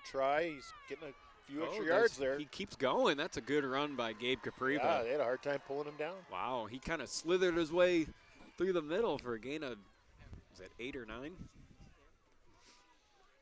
I mean, the most success the Redhawks have had tonight, which is odd for them, has been up the middle. Yeah. Which last week at Wapello did a good job of taking that away. So the Redhawks had to go more outside, and then they found stuff there. But got a 2nd and 1. Yeah, whatever Wapello figured out, Lynnville-Sully didn't get that. No, but they've taken away what Redhawks could do last week, and that was more on the outside. Yep.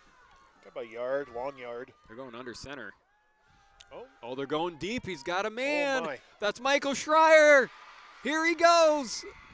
No, and he's inside the 5. Yeah, he is very close. He had 2 guys there. Schreier and I think Greiner were both open. Whoever that is that 22. And no flags. I don't see a flag. No flag. Thank you. Can't tell that number. 21.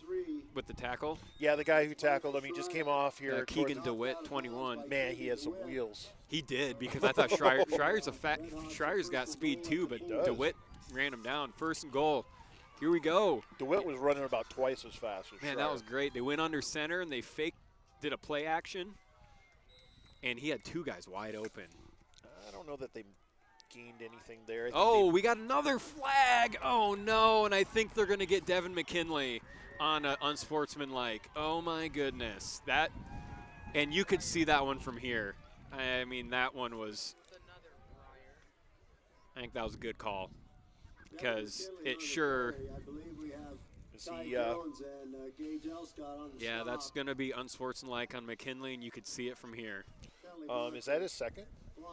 Better not be. If it is, he's done. Right. You can't get 2. No. I think they're writing the number down, and that's why Austin Unker, 26, came in.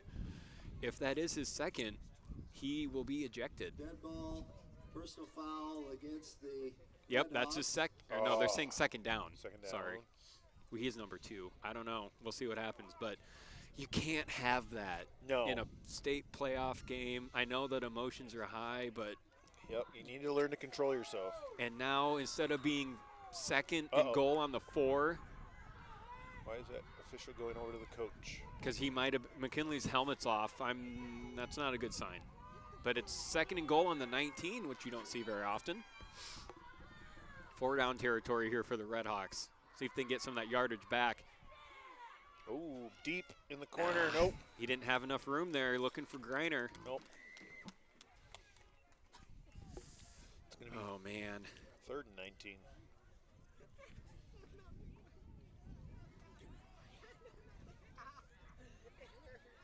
Capriva's pass is incomplete, intended for Adam. 465 people. Thank you very much. Awesome. It's not a vacation for Mr. Hill. It's a national FFA convention. That's what I thought. I think Oh, nice. he usually helps out with that. His undershirt was a Redhawk shirt. I love that. He's supporting, doesn't matter where he is. Awesome. And See take if they your can breather. at least get some of that yardage back. He's getting chased. Oh, did he catch it? Zook Yes. catches it. And he's still going. Oh, he's still going. He is inside the 5. What a catch. Yeah. Looked like he kind of bobbled it and grabbed it did. and kept going. And now they're back to about where they were. Complete to Hayden Zuck on that north sideline. I'm not sure where he was bumped out. I think they're on the 4. I think it's 4th and goal on the 4, which is where they were. Yeah. Inside the 5, I think. What a catch and what a job by Capriva. Under pressure, rolling out to his left, throwing across his body, just kind of looped it over, and Zook bobbled it, but he caught it. Here we go, huge play. 1:52 to go in the 3rd quarter, 4th and 4. Redhawks really need a score here. They go 3 wide right. McKinley's back in the game, good to see. Oh, he's going to pass, isn't he? Oh. He's looking. Oh, it's caught! It is caught. Oh, It my is a- goodness. It's a touchdown. How was that caught? He just kind of sidearmed it right in there really low. Who caught that? The pass was complete to Devin McKinley. We have 2 injuries. That was McKinley. Okay, what's going on here? I thought it was knocked down. No. I think Griner's down, hurt. The Redhawks are kind of clapping here, so What is- let's see. What is going on? They should be happier if it was a touchdown, right? You would think. They haven't indicated a touchdown they haven't. on the scoreboard What yet. is? I tell you what, we've had a lot of. I don't know what's going on tonight. Should be a touchdown. Yeah, I saw 2 officials indicate touchdown. Yeah, and the fans, and I thought it was. Sure looked like I thought it was gonna be knocked down. A Hawk went to holding, defensive holding. Touchdown is good. What? Holding on the Redhawks? Is it? What? Okay, hold on. Indication is holding. I'm not sure. Wait. I saw it pointing in both directions, so. So they called holding on the Hawks, and then they called holding on the Redhawks, but they also said touchdown. Right. So what's going on? There should be a touchdown. Timeout, Red. That doesn't make sense. I don't know what's going on with some of the officiating tonight. I know that's probably not the nicest thing to say, yeah. but I've never seen this before. Like, I'm at a loss for some of these just. If you have the same exact penalty on both sides, It should be offsetting, and they redo the down. If it's offsetting 2 holds, it should be offsetting penalties. We'll redo it. It still says 4th and 4, but they signaled touchdown. They did. Oh my goodness. We're sorry. We're trying. It's a little frustrating right now, just probably for both teams. We don't know what's going on. Yeah. Redhawks take a timeout to sort things out themselves.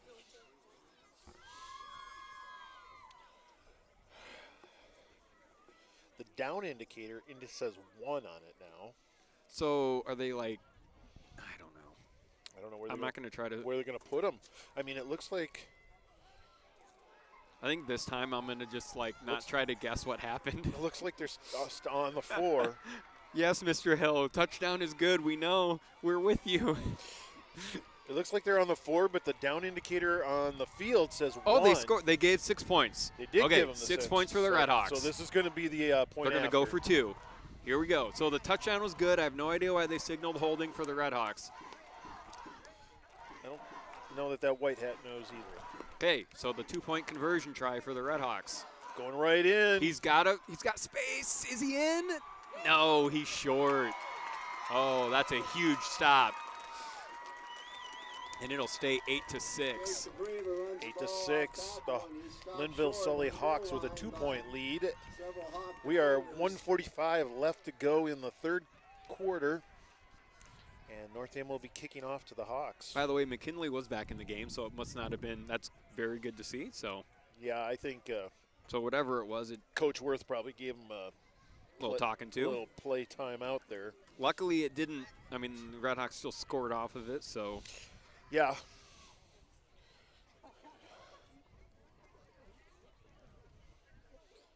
All right, we want to mention again, we want to really thank Worth Chiropractic for helping us with the sponsorship for this game. That helps out a lot so we can bring this game to you. Again, that's Worth Chiropractic. And yes, they are related to the coach. Quick update, just on YouTube. Grundy Center leads 6-0 with 23 seconds to go in the game. Oh, wow. They're And moving fast. They have the ball, and they have it 4th and 7 on their the Earlham 40. So that game close to being done. Okay. All right, so they're assessing the penalty on the Hawks here at the kickoff for that holding on the touchdown. Okay. They're going to onside it. They've been good at it all year. It's loose. I think the Redhawks have it. They do. They do. The Redhawks. They do. With the ball. And I tell you, they practice. I mean, they do it probably half the time at least during games, and they practice that all the time. This is nothing new. No. They're good at it. They Capriva's got that down and good field position, and they have some momentum. They had a good drive. Little slippery field out there. Which really you'd think would, you know, as that game goes on, would probably help the running team, which is the Hawks, because, you know, without throwing the ball. Yep. Redhawks have found something, though. They had the long pass play. That's right. It's 1st and 10 on the 37 here. Capriva. He's back to pass. No, Nope. he's going to run. Not much there. No, maybe got a yard or two. I think the Hawks have figured that out now.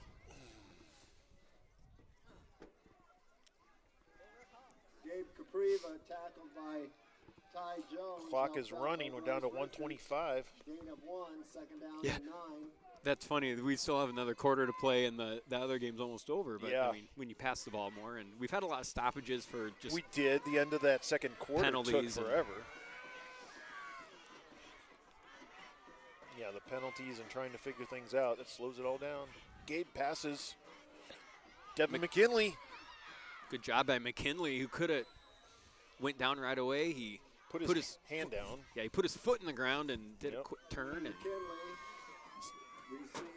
ball's on the 30. Tackled by Connor Maston and others. Brings up 3rd down and 2. 3rd and 2 on the 30-yard line.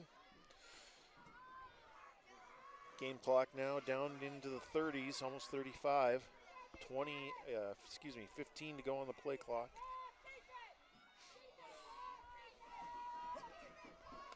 Worth Chiropractic watching from Erie, Colorado. I didn't know there was an Erie, Colorado. Yeah. Thank you for sponsoring this. Is it scary there? Like Erie? I don't know. Is it Erie? I've heard of Erie, Pennsylvania. I have too. But thank you for Worth Chiropractic for sponsoring this game. We really appreciate it. We do. Thank you That's very much. Awesome. Indication is holding against the Redhawks. Another big penalty. And the Grundy Center game's over. They won 6-0. They're shaking hands. That's got to be like their lowest scoring game this year. Yeah, but I know Grundy Center coming into the game was only giving up like 4 points a game. Yeah. And Earlham must have had good defense too. Yeah, exactly. But yeah, so the winner of this game will go to Grundy Center. I don't think it matters who wins this. Grundy Center, the higher ranked team. Yep. They're ranked 4th.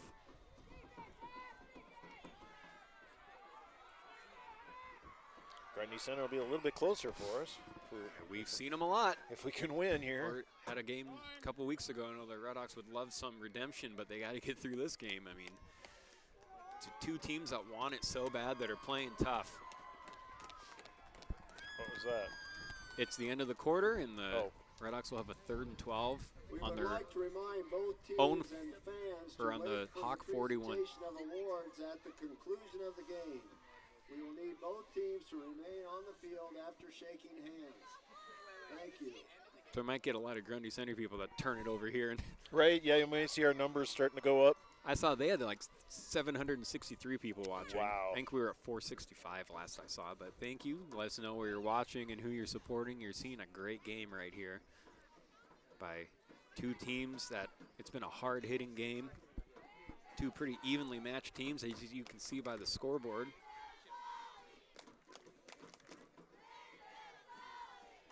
Great defensive effort by both teams.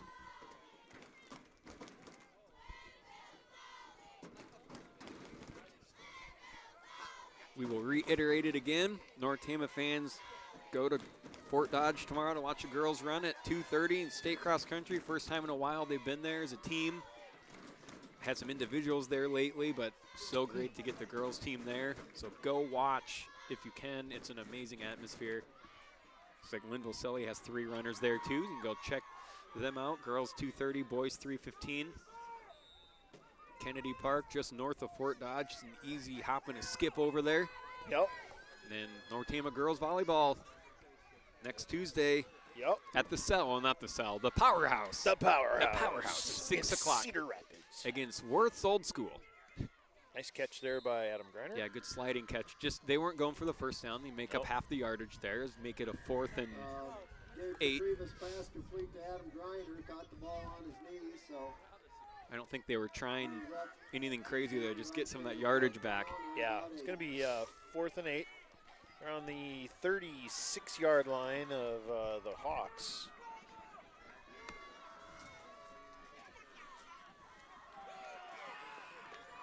Jerseys are getting dirtier and dirtier out there. Here we go. They put McKinley in motion. They fake it to him. Capriva rolls out. There's the speed. Is he going to get there? He He's does. got it. He does have it. There's the speed of Gabe Capriva right there. Yep. Makes a great decision. Gabe Capriva rounds out Oh, center. we've got some talking going on there. For 1st and 10.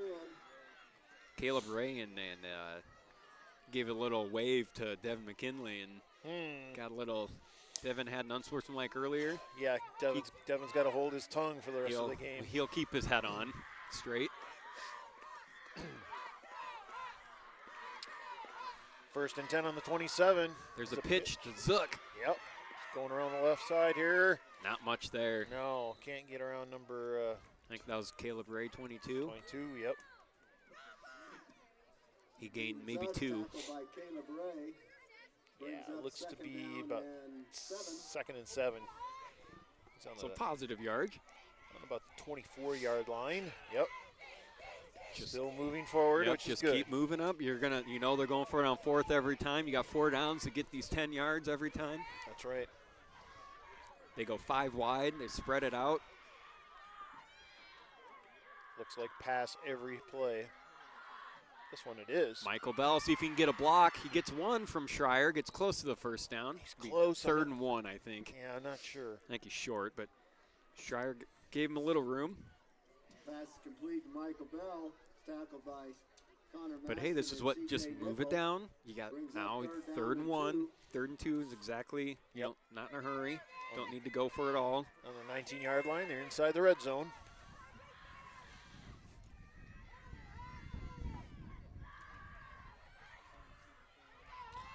Clock is ticking away, down to 9:53 in the game. Redhawks do need another. There's a first Oh, look down at that, and look more. at that. There he goes. Oh, and he fumbled. Oh, no. Oh, no. What are they going to do with this? Okay, are they going to say he was in the – it sure looked like the ball was loose. He was bobbling it before he got in the end zone. But Coach Worth is saying he should be in the end zone. I think he was in the end zone. Oh, my goodness. Another fumble. Oh, my.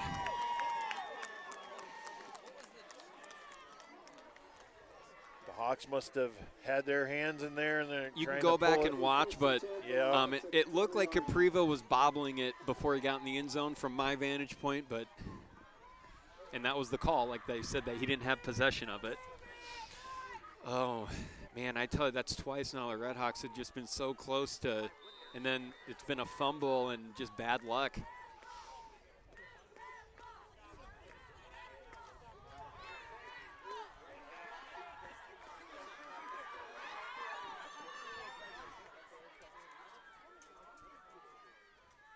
Another low snap. Griner with a big hit, followed by a lot of Redhawks. Snap up. Let's go. Those snaps, I tell you what, if they keep doing that in the shotgun or the Wildcat, one of these times, a Redhawk might, you can see Kuchera just squeezing in there and jumping on it. Yeah. I don't know why they're still doing that. I mean, it kind of surprises me with how close it's been. It's about 2nd and 7. Ball's on the Hawk 23-yard line. Redhawks with 2 timeouts. So close to a touchdown, Man. Well, they can't dwell on this. Is the hardest part. You can't dwell on it. You just got to keep playing and get a stop. Keep chugging along. We're on down under 9 minutes. Another shotgun snap. That's Maston, I think. Whoa. Redhawk defense is really clamped up there in the middle. Oh, that was now and harder. I apologize. Forward progress puts them on the 25-yard line. It's going to be 3rd and 5. Hey, a long 5.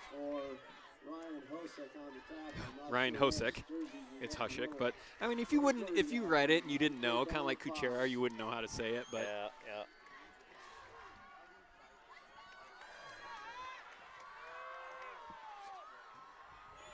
Hawks have attempted 1 pass all game. They line up very There's tight. another It's on low the ground. snap. Yep. Oh, there's Logan Roush has got him, and a lot of he's trying to strip the ball. He is. But yeah. he can't. Good job by Naunharder to hold on to it. Yep. Roush held on, and so I think we're going to see a punt here. Yeah, there's a loss of yardage here, so We're going to see a punt as it's under 8 minutes to go. So Redhawks are going to get good field position. See, and they've been moving the ball pretty good this half. So they have. we're down 526 people watching. Thank you. Jumping up. Welcome you Grundy Center people, if that's who's coming in.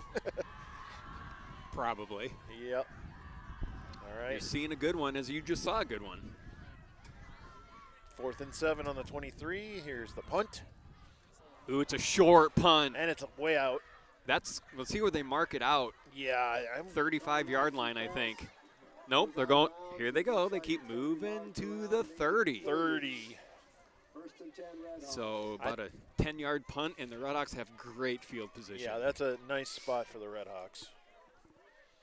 Those are hard calls because They you are. got to go where it goes out of bounds, and you just got to look up, and it's Yep. kind of a judgment call. All right, Redhawks have been moving the ball pretty good this half. 1st and 10 on the 30.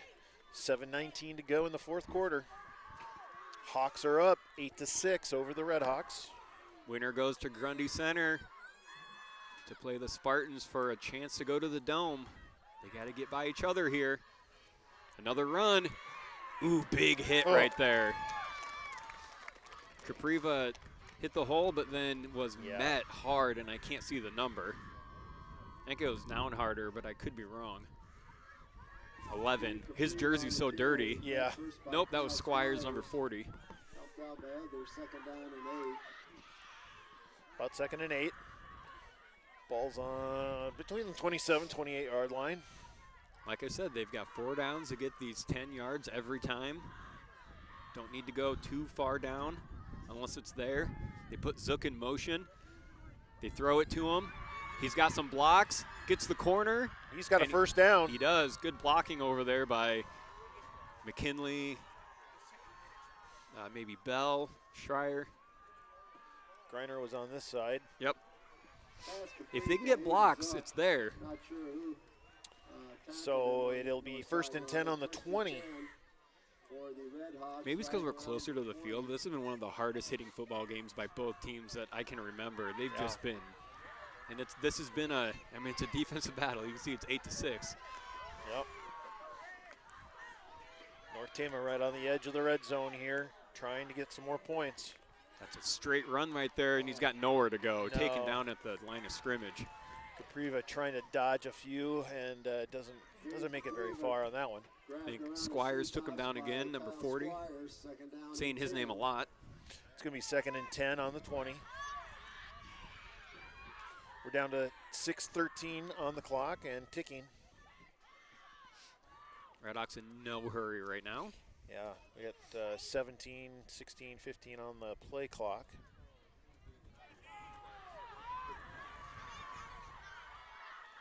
we go. 2nd and 10. Capriva and Zook in the back. Capriva looking. Oh, he fakes it. He's looking for Griner. Doesn't have him. He's going Oh. deep. He's got a man wide open. Did he get it? Michael Bell, Yes. touchdown. There's a touchdown indication right there. Yeah. Michael Bell got behind the defender, wide open. He really had to jump high for that one. Good athlete. And really credit right there to Gabe Capriva to escape the pressure, and the offensive line gave him just enough time. Yep. It's now 12-8 North Tama. But this is huge here. You go for 2 and you be up 6. You don't get it here, and a touchdown wins it. But since the freak touchdown down here in the corner, the Redhawks have been holding them. And I'm going to keep calling it that freak touchdown. Yeah, it was something. There's Bell. They're trying the pitch. But he threw it forward. That's a penalty anyway. That didn't work. Yep. He threw it forward, and you can't do 2 forward passes.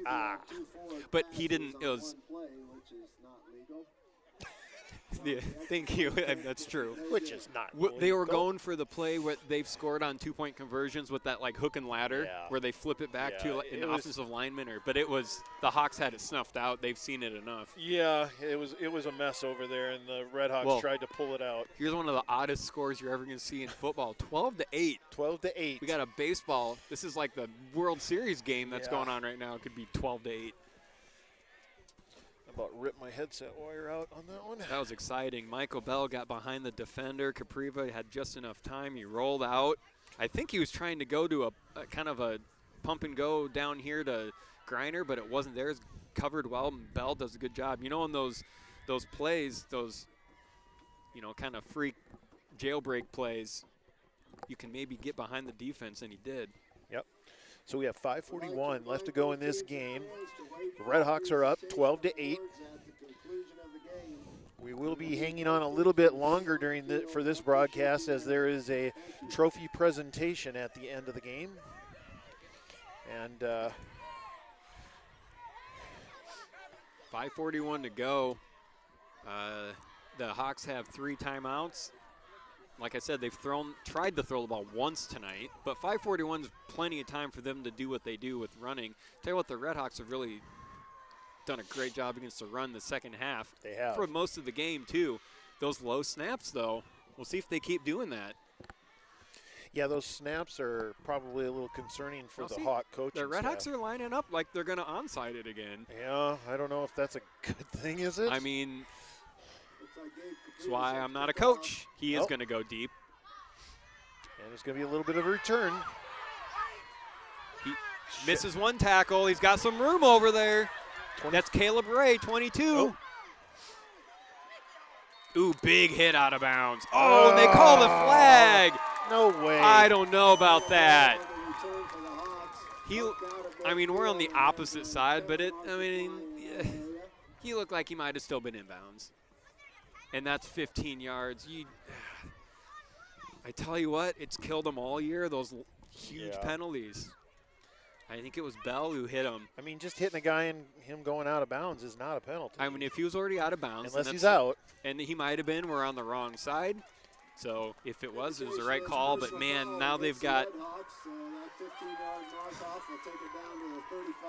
35, a very short field with 5:30. But this Redhawk defense has been lights out in the second half. That's right.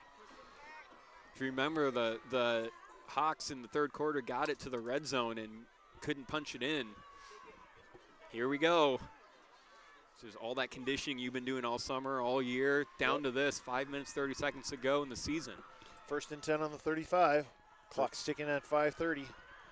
Ooh, nice little somersault there. Downharder does a somersault. He had a little bit of room, too. Don't think that counts as forward progress, but. No, give him a 10.0 on that, though. It's going to be 2nd and 10 on the 35. See a lot of players on both teams getting up a little slow. Yeah. They're hurting, but it's chilly out here. That adrenaline's got to push you through this here. Yep. 5 minutes to go.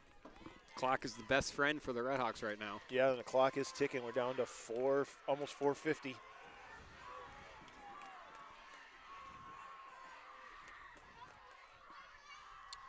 Right up the middle. Naunharder, not much there. Nope. Hushik hit him first. Zook finished it. They're trying to create a hole, and it's not working for them. Down harder. I think Got it's hit first by Ryan about 2 Hosek. yards. It's going to be 3rd and 8. 3rd down and 7. Okay, they got 2 downs to get 7 yards. But, I mean, I'm still going to say 8. whatever. I mean, it's from this vantage point, I can't. Geez, the wind picks up and takes everything away from me. Yeah. We're almost down to 4 minutes now.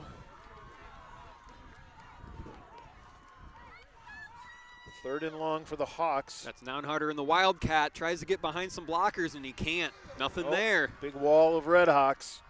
They've run that Wildcat formation a lot, and it just hasn't been there in the second half. Looks like you got another yard. It's going to be 4th and 6. Like I said, Naunharder came in leading Class A 11.1 yards per carry, and tonight it's been not a lot. No. Like, Brings up 4th down and 6. not 11. No. Like 3 or 4. Indication is timeout. Lynnville-Sully. They'll use their first timeout. 3:40, biggest play of the game right here. Yep. 3:40 to go. Redhawks just have to hold them now. You got to hold them, and then something that the Redhawks don't do ever is try to run the clock, That's right. which maybe short passes. Maybe, I mean, they have to stop them first. Short passes, running it right up the middle, trying to get some yards, keep the clock running. Yeah, but Hawks still with the ball. They're on the Redhawk 31. Yeah. Just been an exciting game. Like last week, Redhawks pulled out a 1-point victory in Wapello. That's right. So That was had some nail biters here. that was nerve-wracking. That the whole was game. Redhawks scored with 5 minutes to go, 4 minutes. That was near, and then held Wapello, but got another close one against a team that does the exact opposite. Yep. Wapello like to pass. Hawks have Passed passed once. once. So we'll see what they do here. You know, a play action might be, since they've been running it so much. It worked for the Redhawks earlier when they had that big gain. Yeah, maybe the Redhawks aren't ready for a pass. Hopefully they are. It's like Naunharder might be in the Wildcat again. Oh, he's He's going to passed. throw it. The lefty. That's intercepted. That's an interception. It should be. Interception. Yes. What are they? If it. That's that is intercepted. an interception. Yes. Gabe Capriva, I think. At 3:35 left on the clock, 12-8, North Tama with the lead. Interception by the Redhawks. I think it was Capriva playing center field back there. He had 2 picks last week. Pass is intercepted. I'm not sure if the Redhawk who picked that off. We don't know. Yeah, nobody knows. The announcer doesn't know. We don't know. We think it was Capriva, but Naunharder apparently throws the ball, lefty. Let's see what the Redhawks decide to do now. So that was definitely something that the Redhawks weren't ready for. It's 1st and Or 10 maybe they on, were. on the 10-yard line, so the Redhawks got to be careful and keep possession of that ball. Should say the Redhawks were ready for it because they intercepted it, but Yeah. and we're going to get the second timeout Aiden by the Zook Hawks. tackled by Kyle Squires Zook after a gain of Another 2. yard, 2 yards on the gain. We have a timeout, Lynnville-Sully. He's 2nd and 8. Timeout Lynnville-Sully. 3:25 left to go in this game with the Redhawks with a 4-point lead. Again, we'd like to thank all of our sponsors. We couldn't do this without you. We really appreciate everything. And our brand new sponsor, Worth Chiropractic, helping us out here. We really appreciate that. I also got a text from someone who I don't know who this is that's asking what it costs to live stream the next volleyball game. And, well, volleyball is going to be at State. And So you can't do it. we cannot stream at State. The girls' high school athletic union takes over streaming. They hire some outside companies. to And it is handle free. that. You is can free. watch it for free. Yeah. You can find those streams on the Iowa High School Girls Athletic Union website. And I think it's on. They do it through YouTube, I think. Yeah, I'm not sure. They have in the past, but you Yeah. have to. I know the championship games are on Iowa Public Television, Yeah, but yeah. it's free. You'll find it. So, Their announcers won't be as good, but I mean, you'll be able to see the. or maybe people will actually watch it not on mute. Yep. 3:25 to go here.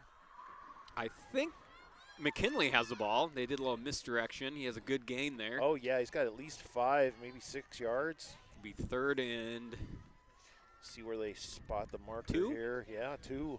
Devin McKinley tackled by Ty Jones and Maxwell. Well, the Redhawks, brings up a first down would be huge here. A 4th down, Yeah. they will punt it. It's now under 3 minutes. Clock is ticking. They're on the 18-yard line. Play clock down to 15 now. Redhawks still in the huddle. Here they come out of the huddle. Here we 10. go, huge play. 5 on the play clock. They go 5 wide, see if they spread it out. Nope, they're going to call timeout. Yep. They've got 2. Yep, they're just using some of the clock here, some Yep. clock management. Maybe checking out what the defense is going to do. Again, if you're just joining us, and where have you been? We're up to 600 people, though. All right, it's 12-8. Tell you what, well, the Grundy Center people probably, after Yeah. that game, want to see who they're going to play next week. Hello, Grundy Center people.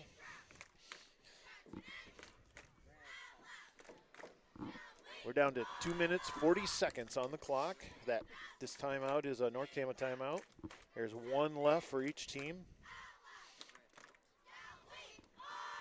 3rd down and 2. The whole playbook is open here for the Redhawks. They lined up 5 wide, but we'll see if they actually do that. Yeah, A lot of options here. there sure is. And Coach Worth's got a couple crazy plays in his back pocket. We've seen some in the past.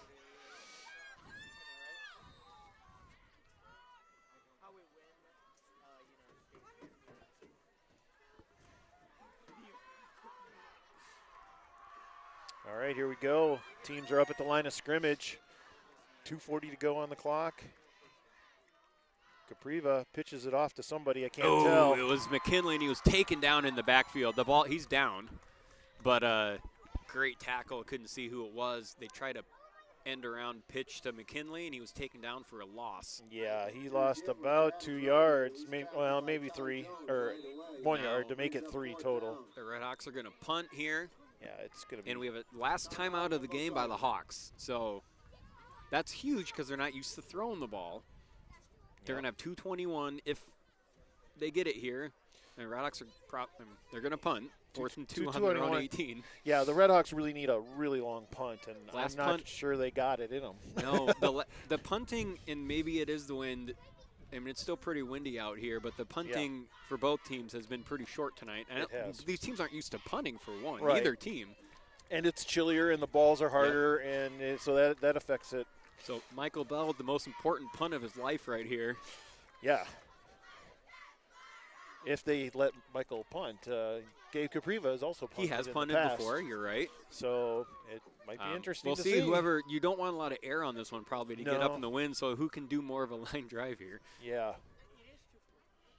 I would assume Bell's going to punt. I think Capriva has punted once this year, and Bell's done all the other 7 or 8.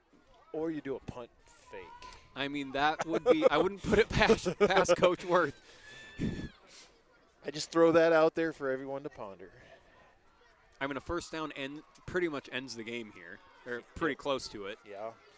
As long as They're going to go for it. As long as North Tama, yeah, They are going They for are it, lining although up. I could be careful because Capriva can punt. I wouldn't be surprised if he punts here. Play clock's rolling. They do go for it, and if he gets the corner, he's got a man wide open. Wide open. He's got one guy to beat. He's got to I knock him can't out. see who it is, but he's going to score maybe. Oh, it's going my to be close. goodness. The Hawks are chasing him. Oh, Did he fumble? No, he's down. He's down. down by He's down. the ground cannot cause a fumble. Nope. That was Michael Bell. He's down. Bell is either out of breath or hurt. He's probably out of breath. What a play call. I tell you what, Coach Worth, he knows his team. We wouldn't put it past him. You said, what if they go Fourth. Really, though, the North Tama defense has held Lynnville-Sully the whole second half. They did. That was the difference, was the North Tama defense the second half, the offense getting a couple big plays. But, man, hats off to both of these teams. This is a hard-hitting game, 2 evenly matched teams. That's right. I tell you what, great game to watch. All right, so we're going to hang out here for a few minutes, and there will be an awards presentation. Our awesome camera guy will be getting the awards presentation for us. 12-8, the final. North Tama with the win, and we'll be heading back to Grundy Center. Two teams that know each other very, very well. Grundy Center needs to get better internet on their field also. So we will carry that game for you. Best we can. I think. We'll try. And so will Grundy Center. We will try. As they have. So we'll have a dueling. Yep. See who gets. Have a competition with them. Friendly competition. Who gets the most viewers? Grundy Center's. They're in with that BCLUW group. That's right. They have the radio station does the audio and the video for that, and they stream. But correct. So we are doing a handshake here, and both teams will stay on the field for the awards presentation. Yeah, so next week in Grundy Center, and the winner will go to the Dome. Redhawks were in this position two years ago when we played Woodbury Central. Lost a heartbreaker, had the lead. And at home. Yeah, so Redhawks want some redemption here. And that's right. And not only that, and look who you get to do it against, your biggest rival. That's right. Probably Grundy Center. Yeah, it's a tough road still ahead. Going to Grundy is never easy, and they've been the state runners-up the last 2 years, so you know that they want to get back there and get that state championship. But, man, what a night for the Redhawks. They're happy. Look at that. Who is that? 52. Just took a running slide through the mud. We'll have a award presentation here for the Hawks, who had a great season. They ended 8-2. 8-2. Won their district. And this puts North Tama at 8-2 also, right? Correct. And they're going to try to avenge one of those losses next week. That's right. And it will be a tough one. Two teams that are separated by, what, 15, 20 minutes? Yep. And North Tama losing their regular season game at Grundy. But they want this redemption. They do. That loss was also after coming back with our two players that had to skip a game because of personal fouls, and that can throw a whole team off. And I think that had a lot to do with that loss. As you will advance to the quarterfinal round of the Iowa High School Athletic Association playoffs next Thursday night. Oh no, next Friday night, November 5th. Now we will honor Lynnville-Sully for an outstanding season. And we will attempt to take that game. That you have received are in recognition of a great year. Congratulations to Coach Mike Parkinson on making it to the playoffs.